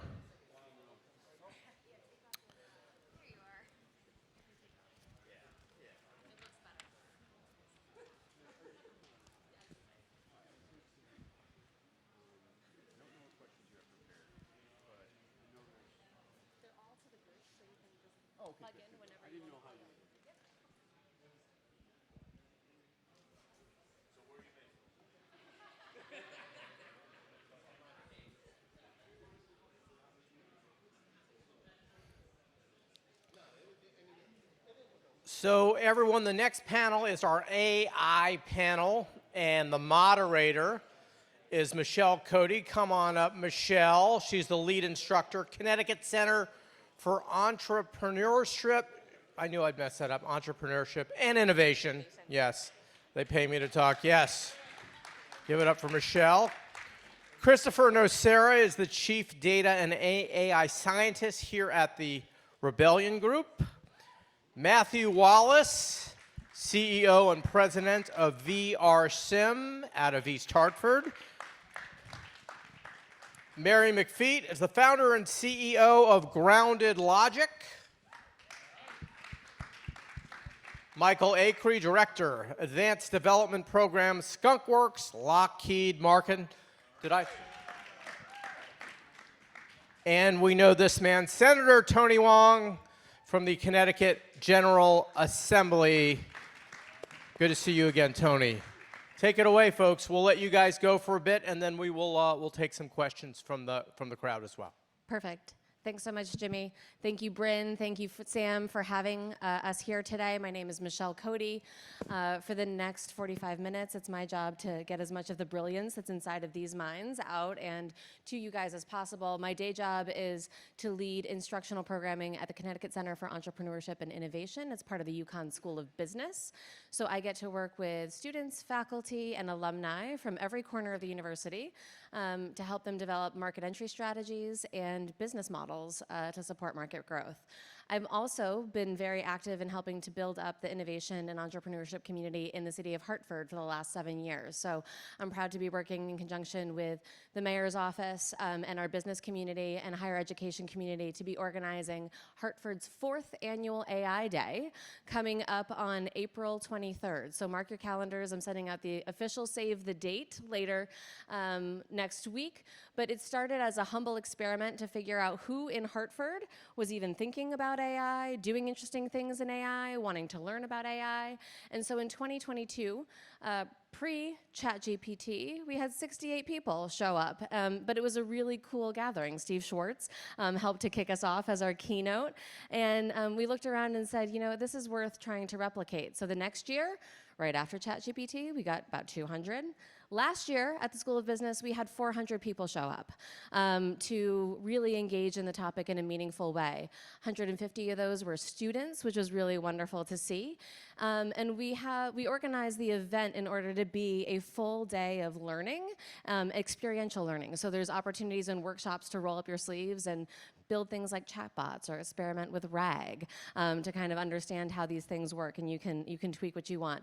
There's also talks by corporate business leaders about how they're thinking about integration of AI and some of the things that they need to be keeping in mind when that's happening. And this year we're doing a student showcase as well as an AI-powered startup showcase. So more info to come. Bryn, maybe you'll help me out with getting these guys connected with more information about that. So I'm excited to be brokering this conversation, and we had amazing thought leadership at the top of this event around kind of orienting us about some of the things that we should be keeping in mind about AI as it continues to evolve.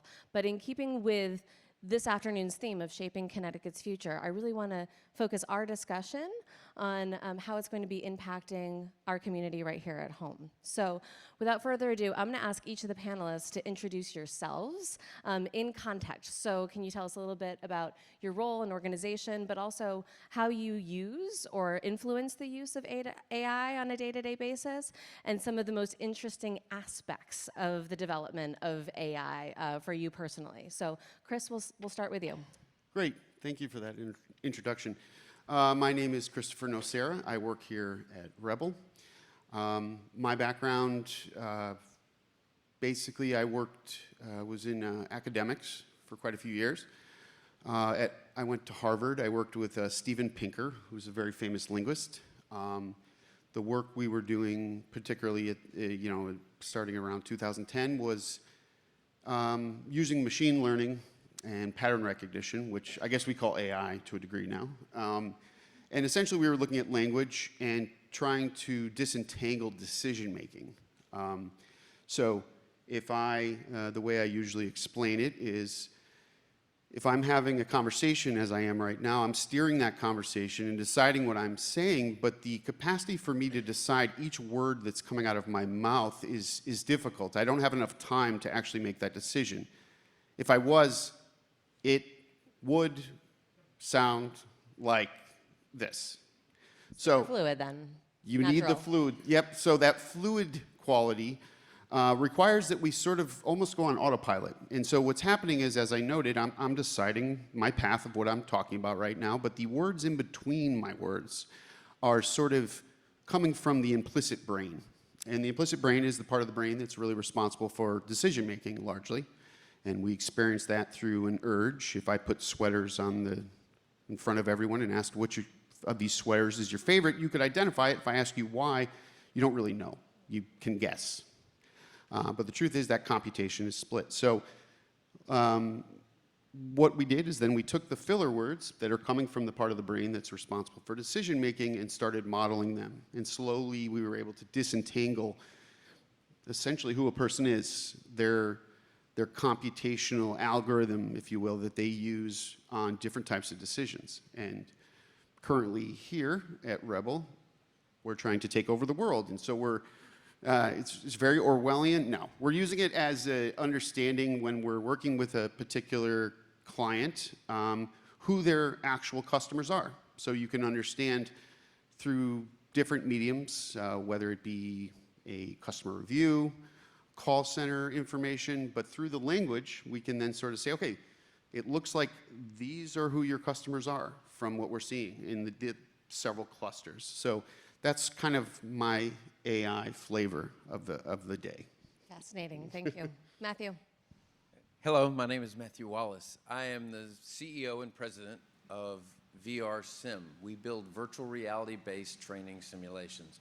We've been in the Connecticut area for now 23 years doing this in various aspects of how virtual reality could be taught to do things like welding and painting and various kinesthetic awareness stuff. And we've recently launched products in the emergency healthcare management and training people how to do CPR. And I can't follow that eloquent, sophisticated piece of that, but what we think is there and what you're going to hear me talk about and show is that artificial intelligence can be used to help develop empathy. I want to turn this on its head. I want us to understand it's not just about how your kids can cheat on their homework by not doing it and typing it into a search engine, but to show you that it can be done in a different way, that large language models can create experiences that provide emotional connection to people in a way that they will learn, and to humanize some of the face of AI. Awesome. Thank you. Mary. Hi, I'm Mary McFeet, founder of Grounded Logic. Grounded Logic is an operations consulting firm, and we work mostly with small and medium-sized businesses focused on laying operational foundations and then systems prepping for scale and growth. So a huge pillar of that is tech enablement, and within that is automation and generative AI education, awareness, and ultimately integrating that into business operations. I just want to clearly delineate it's generative AI. I know we talked a lot about how artificial intelligence has been around for decades, and that is completely true, but there's definitely something that's shifted in the last 5 to 8 years with the breakthrough in the model structure that has allowed these systems to be a lot more powerful than they have been in the past. So specifically a focus in that generative AI space and what the possibilities and capabilities are. Awesome. Thanks. Michael.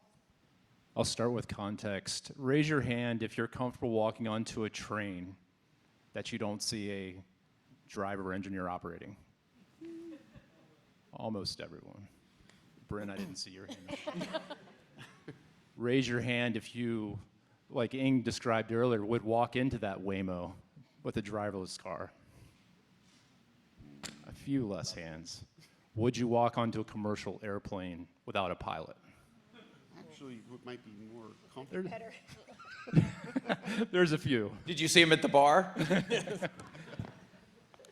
Yeah, just to put that in context, so the technology is there, representing the aerospace and defense industry to do that reliably, repeatably, and safely. The question is, how are we as a society going to migrate to that point, and when are we going to trust those systems such that they, we can actually accomplish that mission? Let me plant this one seed. In August of 24, last year, we had a program where we outfitted a Block 30 single-engine F-16 and have been training it with AI algorithms for the last several years, and it engaged in 1v1 Top Gun type Maverick fighter combat. And guess who won? The AI or the Top Gun? AI 5-0 in that simulation. Now, boundary conditions are important, and the geographical space was defined. But why is that? A great fighter pilot has a reaction time of approximately 2 to 3/10 of a second. Microprocessors work in microseconds. When you add up all of the decisions being made in that period of time, AI has a huge advantage over humans. We talk about the risks associated. I want to plug this into as well. We also have a system called auto collision ground avoidance. When pilots are flying low-level terrain or in mountainous areas, the system can actually react faster than the pilot. We've already operationalized a system that's already saved lives, pilots' lives, because it can react faster than a human could. So there are very positive benefits to introducing AI into these applications as well. Obviously, the risks have been well articulated in the prior panels. Thanks, Michael. Thanks. Senator. Thank you, Michelle. I'm State Senator Tony Huang. I'm from the government, and I'm here to help. I think that is one of the parlance that I offer in being part of this panel, is to kind of put into context the impact that we have as legislators and policymakers to have an impact in regards to the technology that we are so confronted with every day. I was just thinking back that 40 years ago, a DEC computer, a mainframe computer with card feeders, this phone packs as much wattage and power and computing ability as we did 40 years ago. And now we're confronting with technology innovation that's moving by leaps and bounds. But I think the most important part that I would want to offer to this is, one, to acknowledge people that have been leaders in this on the legislative front in the task force. Senator Maroney, Nick Donofrio from IBM. These are individuals that have worked so hard to shape these policies. But I think these kind of conversations, and I want to thank Bryn and Rebellion for kind of positing cybersecurity with AI. They go together. You can't go one without the other. And I think that is an important part in this conversation. But I think ultimately what we sometimes get lost in the Gold Dome of Hartford or any of our legislative offices, we get down into the weeds and we look at all the details and get all the information. And sometimes we forget that the audience out there, the businesses that are giving up your afternoon to want to hear how AI, as well as cybersecurity, and some of the state-of-the-art activities that are being done by businesses are going to make a positive difference in your life and your business success. It's never lost on me as a policymaker, and I'm encouraged by Governor Lamont, as well as Dan O'Keefe of DECD, to not forget about that we can't get lost in regards to the possibilities and the leaps and bounds of technology and trying to control it or anticipate that. Because the way unfortunately, what happens is when you're anticipating it, it's already gone by you. So that's one of the biggest concerns. This panel is important, but I think what makes it most important and impactful is we allow you to walk away with some ideas about how you can manage your business based upon the fast-changing dynamic. And I think what you talked about, the fighter pilot, that does scare me.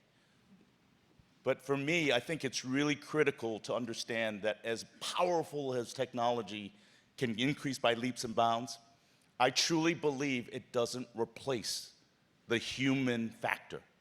And I'll explain it to you by the first impression I got. I got here this morning.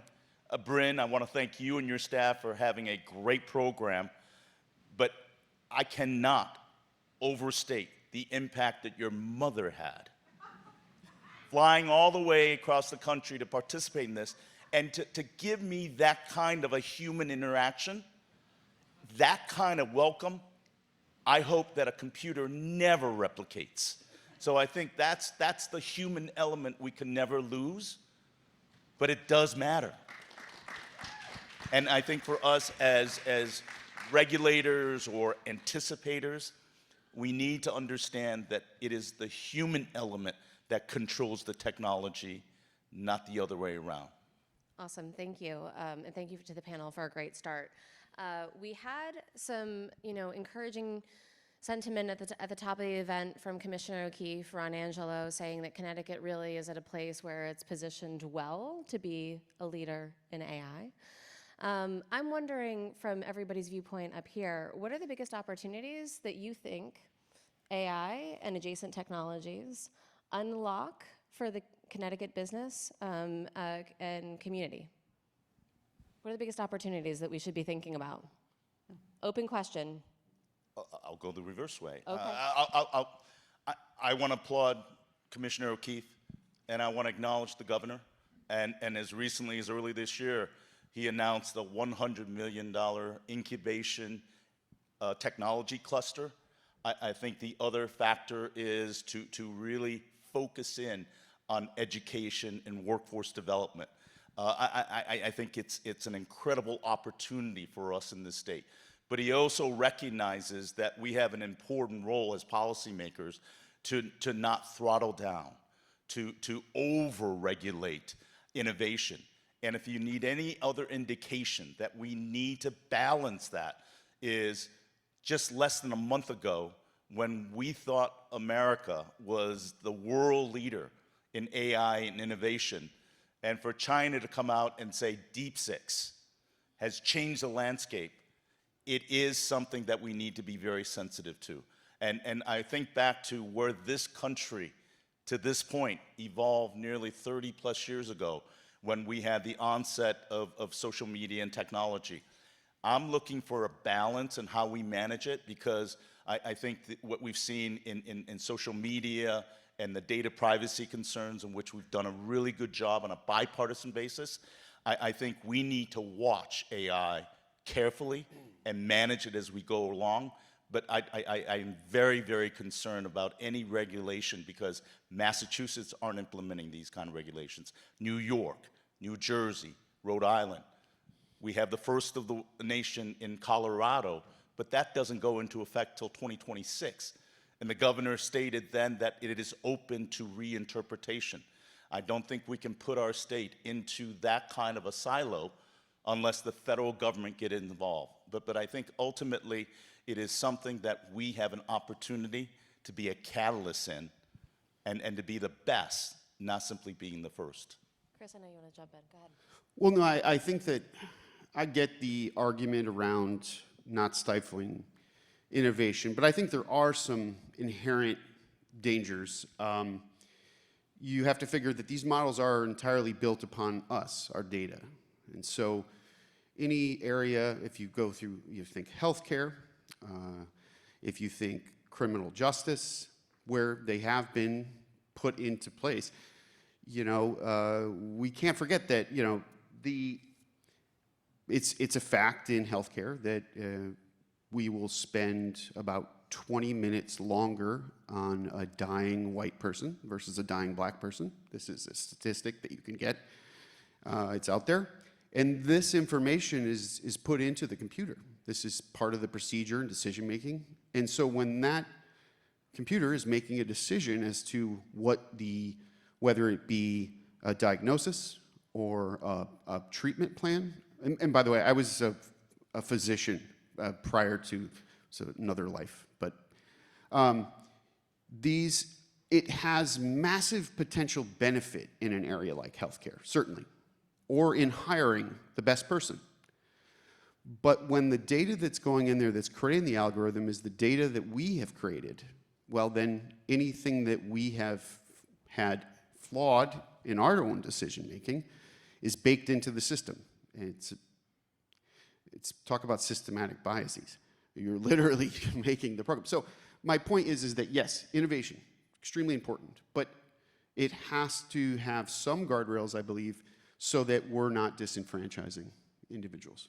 Cool. So I was going to save the regulation question for the end of the panel, but since we're here, no, like we've already just had some conversation on it. Let's just run with it. What do you think, Matthew, Mary, Michael, is the appropriate balance between the amount of permissiveness that is required to spur innovation and the guardrails that's needed to protect society?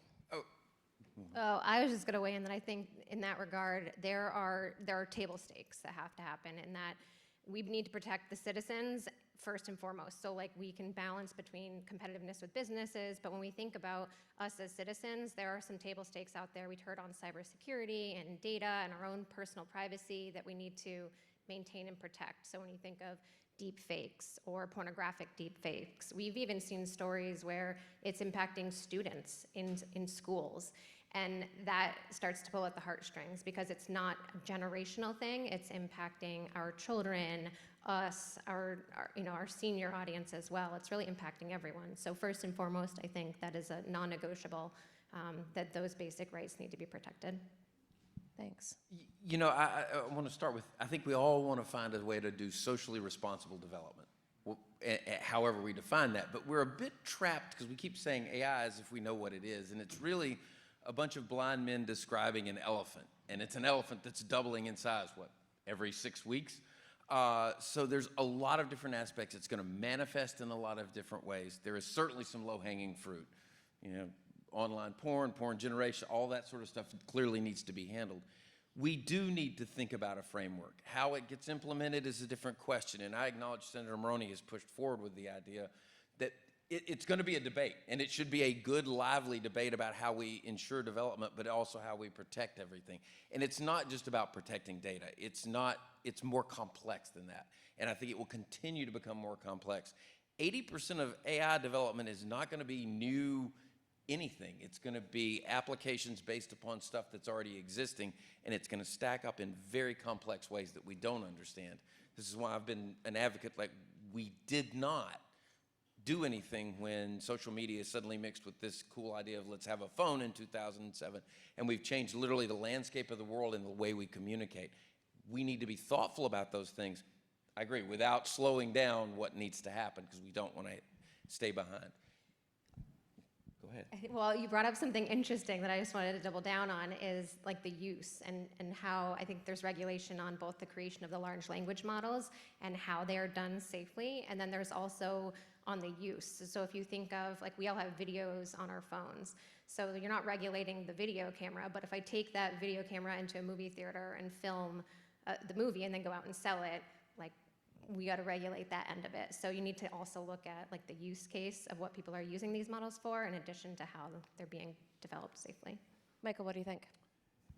Yeah, I think it was said earlier, it's a collective responsibility. There's going to be some low-hanging fruit that legislation can pass, but ultimately the ethics and integrity of the business community is going to play a large role in this, as well as individuals. In our industry, from an adoption standpoint, we look at human in the loop, human on the loop, human out of the loop. That's a good way. And spending a lot of time on human on the loop is going to be critical to knowing when it's gone too far and we can intercede or shut things down as quickly as possible. That to me is critical before human moves out of the loop, which is what I believe a lot of us would be pretty fearful of. If I could add, you brought up the points of low-hanging fruit. The revenge porn, the fraud, the digital AI innovation of voice manipulation. These are all low-hanging fruit that we should address as a bipartisan basis. And I know for a fact those are issues that if it was brought forth, universal passage, okay? But I think Commissioner O'Keefe said it best.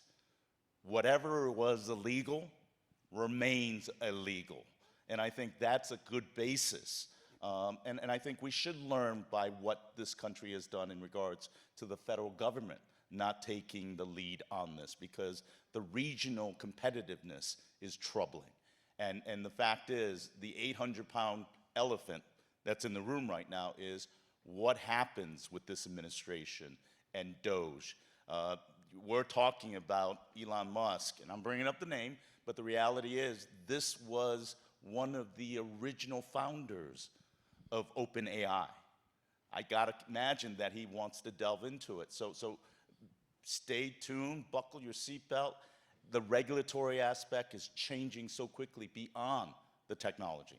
Yeah, absolutely. Chris, I'm going to let you weigh in one more, and then there's a couple more weeks left of session, so there's plenty of time for us to have a healthy debate on this, and I encourage us to have more thoughtful conversations. But did you want to say one more thing about regulation before we move on? Sure. I think that the ways with which it could be abused, as was noted in the cyber, we don't even realize. We're not even aware. But you know, things that we can sort of wrap our heads around. We have, let's say, in terms of insurance, health insurance, there are certain criteria with which they are allowed to filter by. Actuarial accounting allows them to, you know, essentially address what the risk is, what the price would be. AI kind of flipped that on its head. I mean, it can basically use information in ways that we're not even aware that it's using to address those sorts of things. So it's just a really, really, really complex question, and I don't know if we'll be able to move fast enough to really address it, to be honest with you. Well, I think some of the point is that we're going to need to, right? Because it's happening all around us. And if you look at the composition of Connecticut's economy, it has incredibly important industry as its backbone, right? Healthcare, insurance and financial services, manufacturing, especially for defense, right? These are all industries where AI can have a huge impact, and we want it to have a positive one. So I think there is opportunity here. What do you guys think is the best way for Connecticut to position itself to become a center of excellence in AI? What slice of this big tangled web that we call AI and development do you think Connecticut can sort of put a footprint on? Mary, I want to start with you. Yeah, definitely. So I will say, and I'll thank you to Bryn and the Rebellion Group. This is awesome, and I've already learned so much about what's happening in the state about AI that I, being someone in it every single day, didn't even realize was happening. So some of the grant programs I think are amazing. And so I guess where I'm going with that is one idea that I had, and I follow a lot of like what's happening in the startup landscape. Y Combinator, if you've heard of them, they're a venture capital firm, and they, a startup accelerator. And what they do is they, once a year previously until now, they've made a call for startups to come forth with their ideas, and then they award grant money to those startups. They've actually, given the speed of change lately, have changed that to doing it quarterly, which is wild, and I think speaks to itself on how fast things are changing.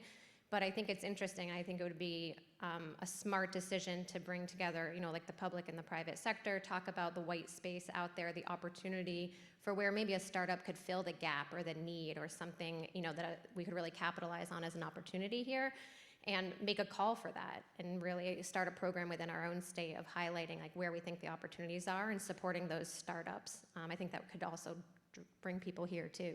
Yeah, shout out to Connecticut Innovations and its brand new $100 million fund just for AI, right? Michael, what do you think? Just a comment there, yeah. One thing a lot of startup companies don't do is partner with the larger defense companies and primes, and a lot of the technology doesn't actually transition because of that, because they're not accessing the infrastructure and resources to scale appropriately.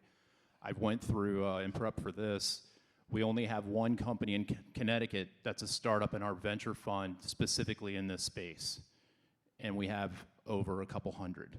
So there is opportunity to try to exploit that needs to happen. And I would say don't be fearful of the larger companies like the Raytheons, Lockheed, Boeing, et cetera. Partner with them because they are looking and they're seeking innovation from all of the great ideas that they're not tapping into.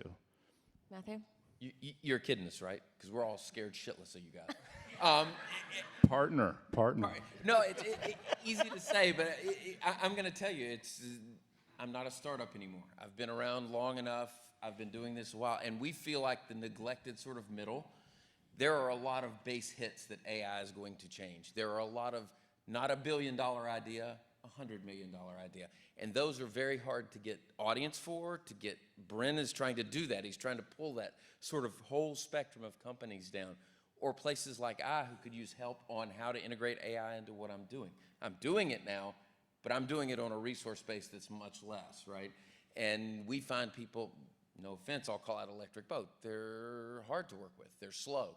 They're 3 years on projects that we now are dated. 3 years ago, AI looks different. It looks very different in 2 more months. So I think that is a challenge. I think acknowledge Dan, DECD, they're trying to find ways to do that, but plugging all the way across the spectrum. And it is not just about the company needing money. It's also access to talent, because our engineers get sucked up. I've lost 2 that go to Amazon and make $300,000 a year, and I can't compete. They're gone. Those are things that need to be done.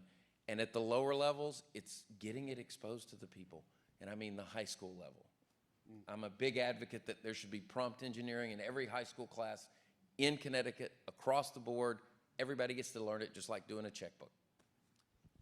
Healthcare is a big factor, as mentioned earlier. When you look at the unaffordable cost increases that we have impacting people's lives, I think it can make lives better and streamline some efficiencies. I think the other part is to differentiate between predictive AI versus generative AI. And if we can use case analysis and previous equality-based kind of data analysis, more sensitivity to it, I think it could benefit a great area. One of the biggest utilizers we don't hear a lot about is the legal arena, how it would impact the paralegal work and doing case researches, but manufacturing, CAD-CAM. I remember it came in the world of CAD-CAM. You don't even talk about it like that anymore. But I think the other part is also consequential. With technology innovation, you're going to impact, particularly on the knowledge-based industry, you're going to lose a lot of jobs. And we've not taken into account the human factor in regards to AI and innovation and replacing knowledge. And I just did a recent analysis when you look at government. We're fundamental in regards to knowledge base and expertise. What you're seeing happening in DOGE that's creating so much upheaval is the fact you're replacing institutional knowledge, and it may never get it back. So I think that is one of the factors when you look at industry. We need to fully understand that technology has always had a human effect. And if you're going into it and implementing it and replacing that kind of a knowledge base, we're not talking about hourly wages. We're talking about highly paid individuals that are economic impact in our communities. Chris, jump in.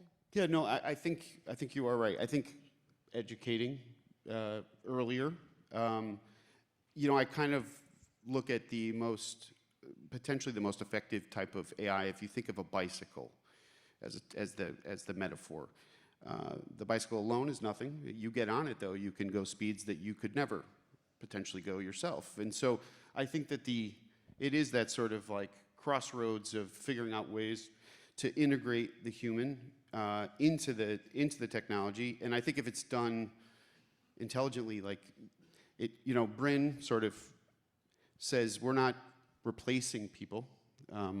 We're educating people so that they can do things more effectively and then potentially free up resources and time to be able to do things better. And if you take that approach, it maybe doesn't sound as draconian.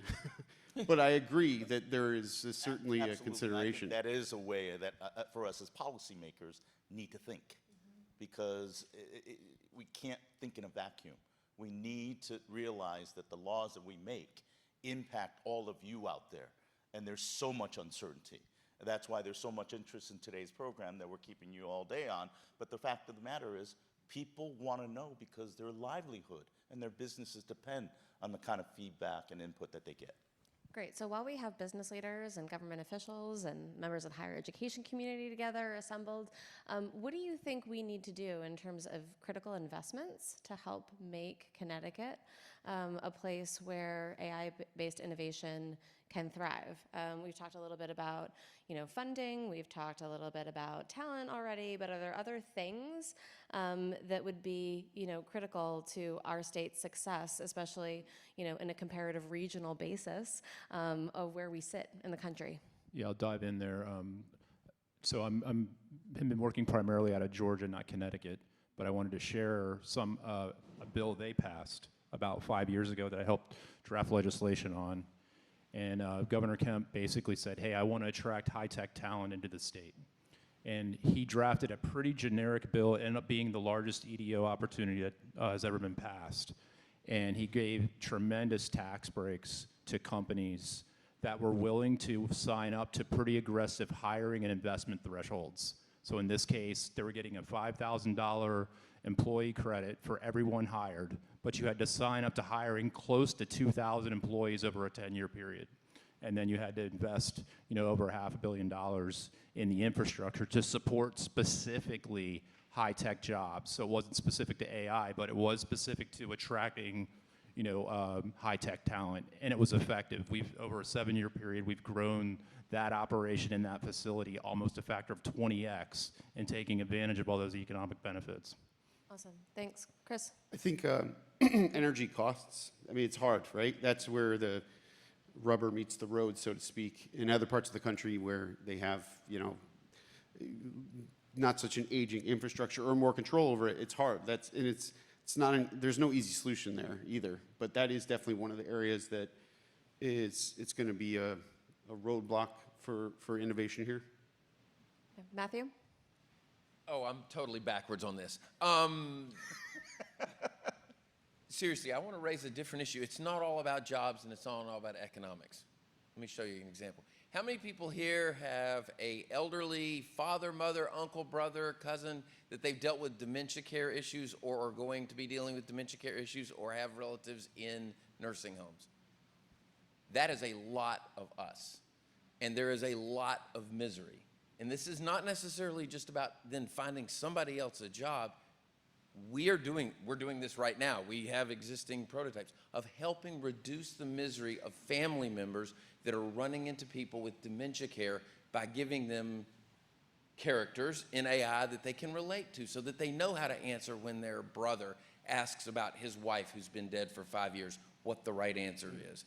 I'm just using that as a singular example, but the idea is that AI can do more than just find jobs for these people. It can reduce misery and human suffering across the board in a very cost-effective way and in a way that will help all of us. Yes, there are jobs in the creation of the software, there's jobs in the development, but there's also an improvement in human lives, and some of that will take some of the monster at the door people feel about what AI is, not just for homework, but also to maybe help people learn about each other and develop a more human-centric approach.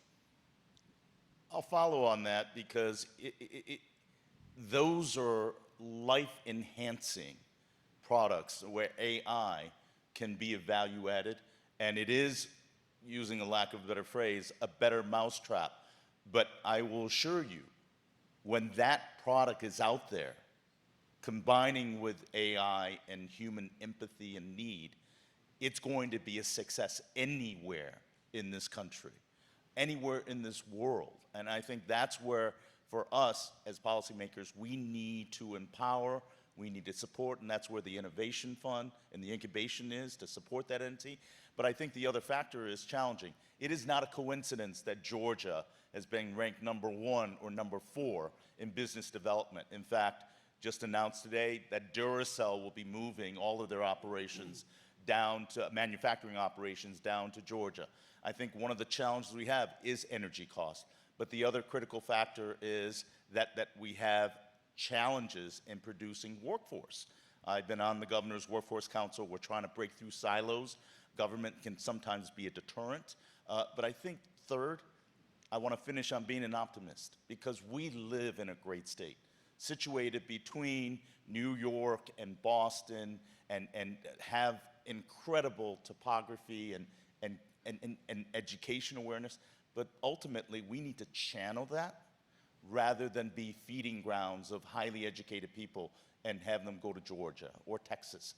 We need to do a better job in cultivating and supporting our businesses. And that's why, for me, when I look at AI, when I look at cybersecurity, we need to be sure that as policymakers, we do not do harm to your ability to succeed in this state. Because otherwise, Massachusetts will come courting, Georgia, Texas, Florida. That's my biggest concern as a policymaker, that we need to balance that risk in the low-hanging fruit. What is illegal, but nevertheless, we need to do no harm to businesses that want to thrive and succeed in our state. Mary, do you have thoughts on this topic of what we should be thinking about in terms of critical infrastructure to be able to excel as a state? Yeah, so I was going to say infrastructure. I think when you think about what the pillars for large language models is really like the infrastructure, the data centers, the compute, the power of compute, and then it's been mentioned a couple times here as well as energy. And it may not be an immediate issue today, but I think we need to keep asking ourselves, what does tomorrow bring? And not even, I mean, literally tomorrow, but it's moving fast. So in 6 months, you know, what does it look like for energy? In a year, when this starts to proliferate across the entire country and there's more and more opportunities of point of inference for when these models are actually accessing, you know, like our use case of them. I just think those are critical core components that if we don't have a plan in place for, then I think we'll be left behind. So thinking about them early and often. Awesome. So the countdown ticker says 39 seconds, but I'd love to open the forum up to questions from the audience, if you'll help me out, Jimmy. I'm here for you. Thank you. Let's see those hands. Yes, sir. Thank you for this really wonderful panel. My question on the other side is the protection for those, not just the knowledge workers, but really creative people in art and in new model of business. How do they protect those and preserve the value for their investment? You know, American was really successful because the protection of patent and also intellectual property. I think one of the biggest threat is to threaten the value created and risk investment by those really creative talent, global talents here. Thank you. Who wants to field that one? So I'll just give a perspective. I'm not like a copyright law person at all, but I will say the Copyright Office has recently stated that the current copyright laws will uphold like decisions made on what content you can put patents on. And they are viewing like a prompt can't account for something. Like if you prompt a system, you get the output, you can't, you know, copyright that or like put a patent on that. But if there is significant human involvement in the output of like the construction of it, or like if I get something back from the system and you can, you know, document your involvement and like what you've created or if you've compiled it together, then you can, I believe, copyright the part that you've contributed from a human standpoint. I'll contribute. I think this is just also a challenge. It's a DC challenge, not a State House challenge. The IP system is largely unaffordable to anybody but the big guys. You guys can protect a patent. I have a suite of many, but I can't protect them because the cost of defending and dealing with that is just absolutely insanely expensive. On the order of $250,000 a month in legal fees, even when you're in the right. That's a change that needs to happen in Washington, though. It's not going to be something we're going to change here. You might be surprised. We actually don't protect a majority of claims that are made for that reason, Sure. because there's so many of them. Yeah. The one thing I would say with regards to your question, I do think we're moving, especially in our industry, from a mode of information protection to speed of execution is what's going to actually create value in business. And for those that have survived on information protection as their means of livelihood, it's probably under stress. Yeah. And I think all of us in businesses are feeling that. I would agree with that. Agree. Yeah, I have a question about jobs and job creation. The point was made earlier that there may be a net increase in jobs, but the skills that are required for the jobs are going to be very different. But when I look at AI, I see a lot of the things that it's really very good at as being the same things that a lot of entry-level jobs would do. So a paralegal, or somebody just becoming a new copywriter.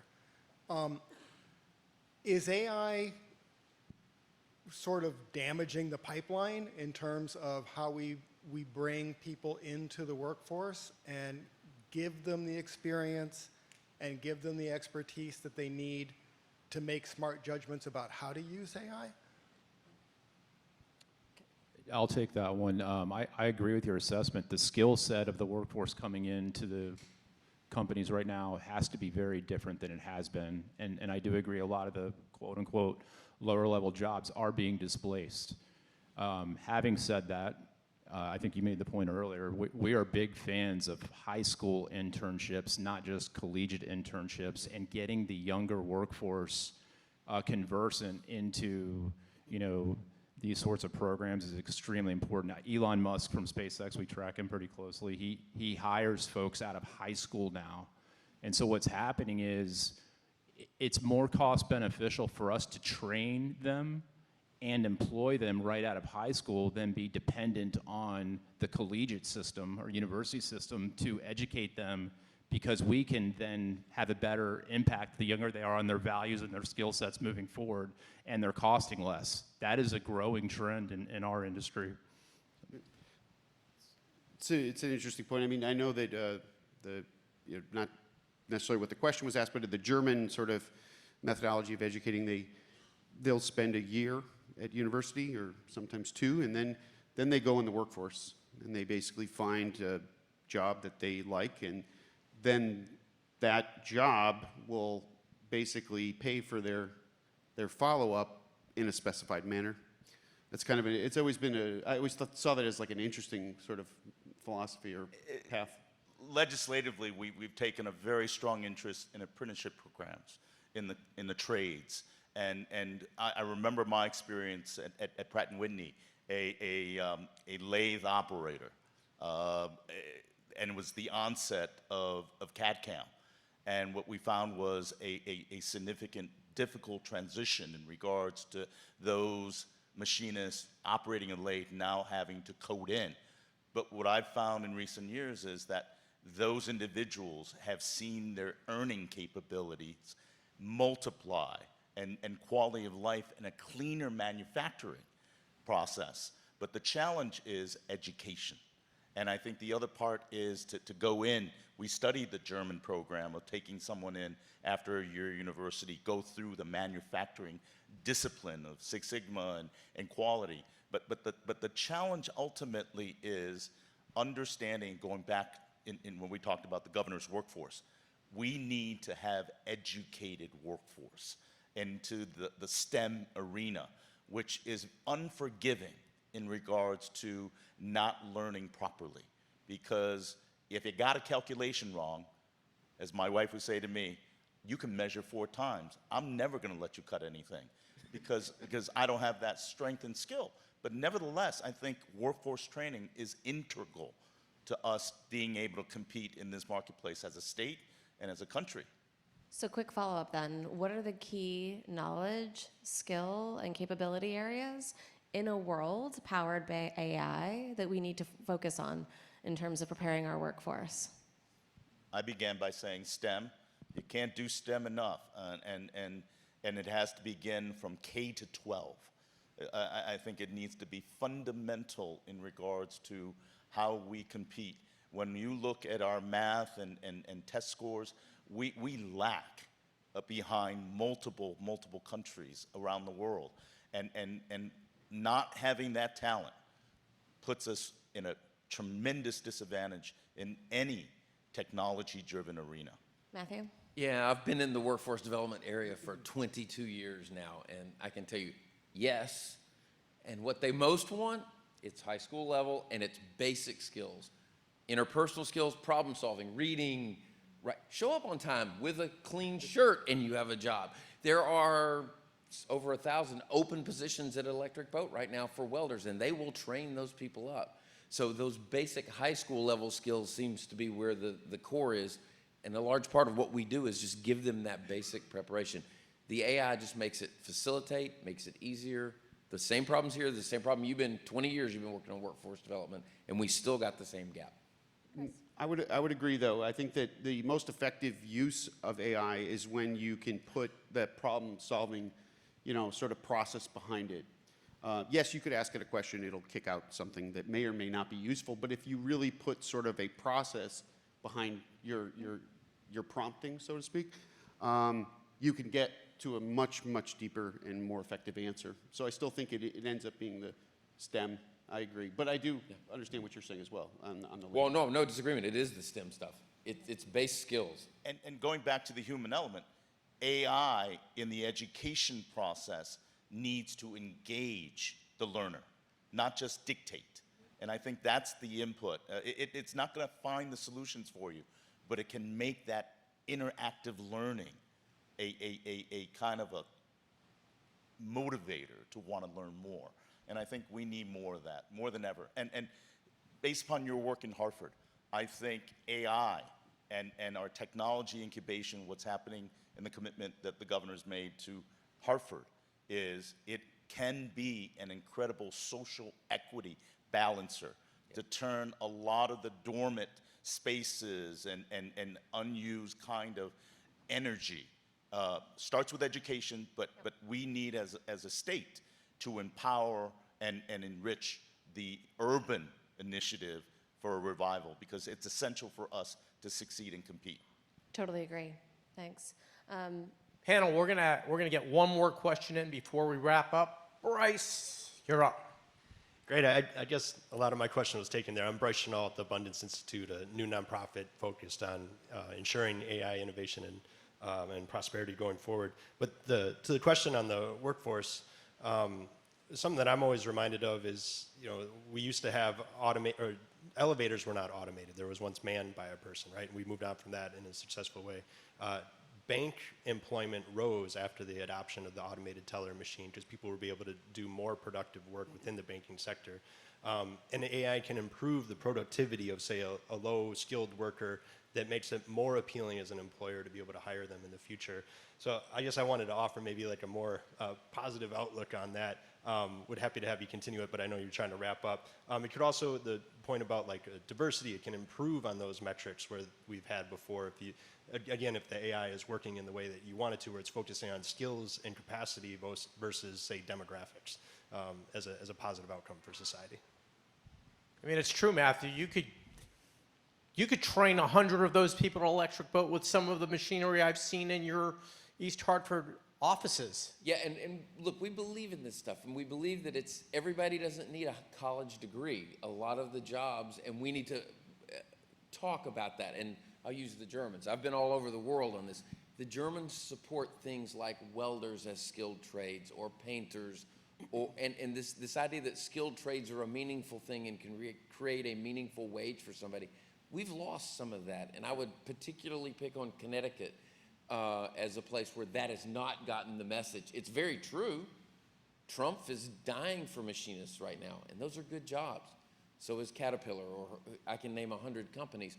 Those things need to be emphasized, and the only thing I would say is that also needs to get into the high schools and be pushed through the high schools with like experimental programs to let them go see what jobs are out there that aren't necessarily, no offense to anybody, becoming an accountant, engineer, or lawyer, but maybe just becoming a machinist and being a great machinist. Those jobs are real, and we need to expose people to that. Any last words? So, folks, if you have any other questions for the panel, come on up. They'll be happy to speak with you. Oh, we got one. We're gonna. Okay. All right. I need the exercise anyway. Come on over here. Tell us your name. I'm Angela Francis, founder of Morrison Communications, and I'm intrigued with this AI. I'm hoping to help companies embrace and integrate their workflows into this AI process. But I totally endorse this suggestion about integrating AI knowledge and AI teaching and training into high schools. But I see that as the landscape that we have, where we have these towns with different budgets and can allocate different amounts to training of AI, and I think that's going to take some time for the whole state and high school thing to do that. Now, as a policymaker and someone on the workforce task force, that I'm hoping that we can look at something that's a little more, less time-consuming, creating some academy, something training, because in order to get it through the high school, we'll have to have so many teachers trained in these, and I think prompt engineering is something that these students need to learn in order to be able to extract that data that'll be valuable. So as a person of the workforce, how can we look forward to moving a little faster in getting our students ready for the workforce, for the coming AI workforce that we are all looking forward to embracing soon, or here already? Go ahead, Michael. One answer is we, and I know another large number of other companies, sponsor these grand challenges, especially at the high school level. Like the one specific we do is called Code Quest.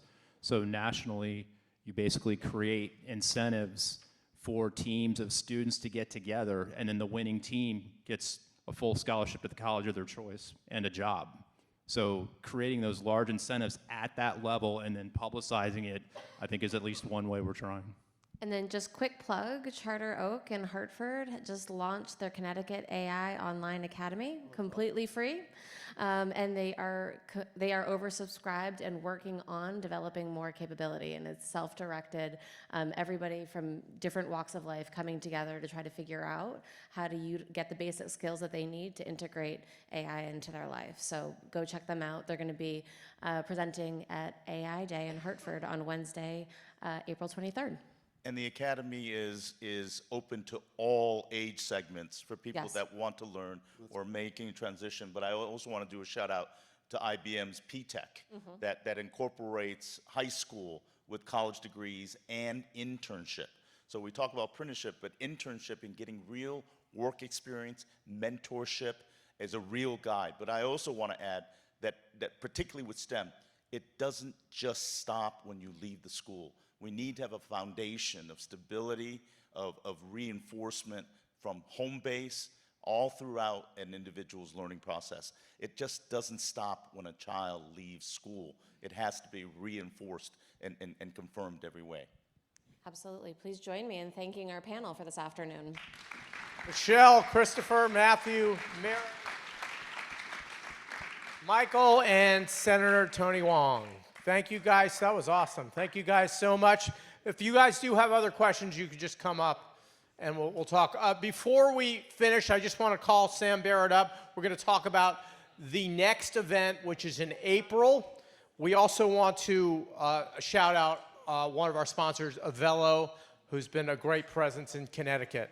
Sam.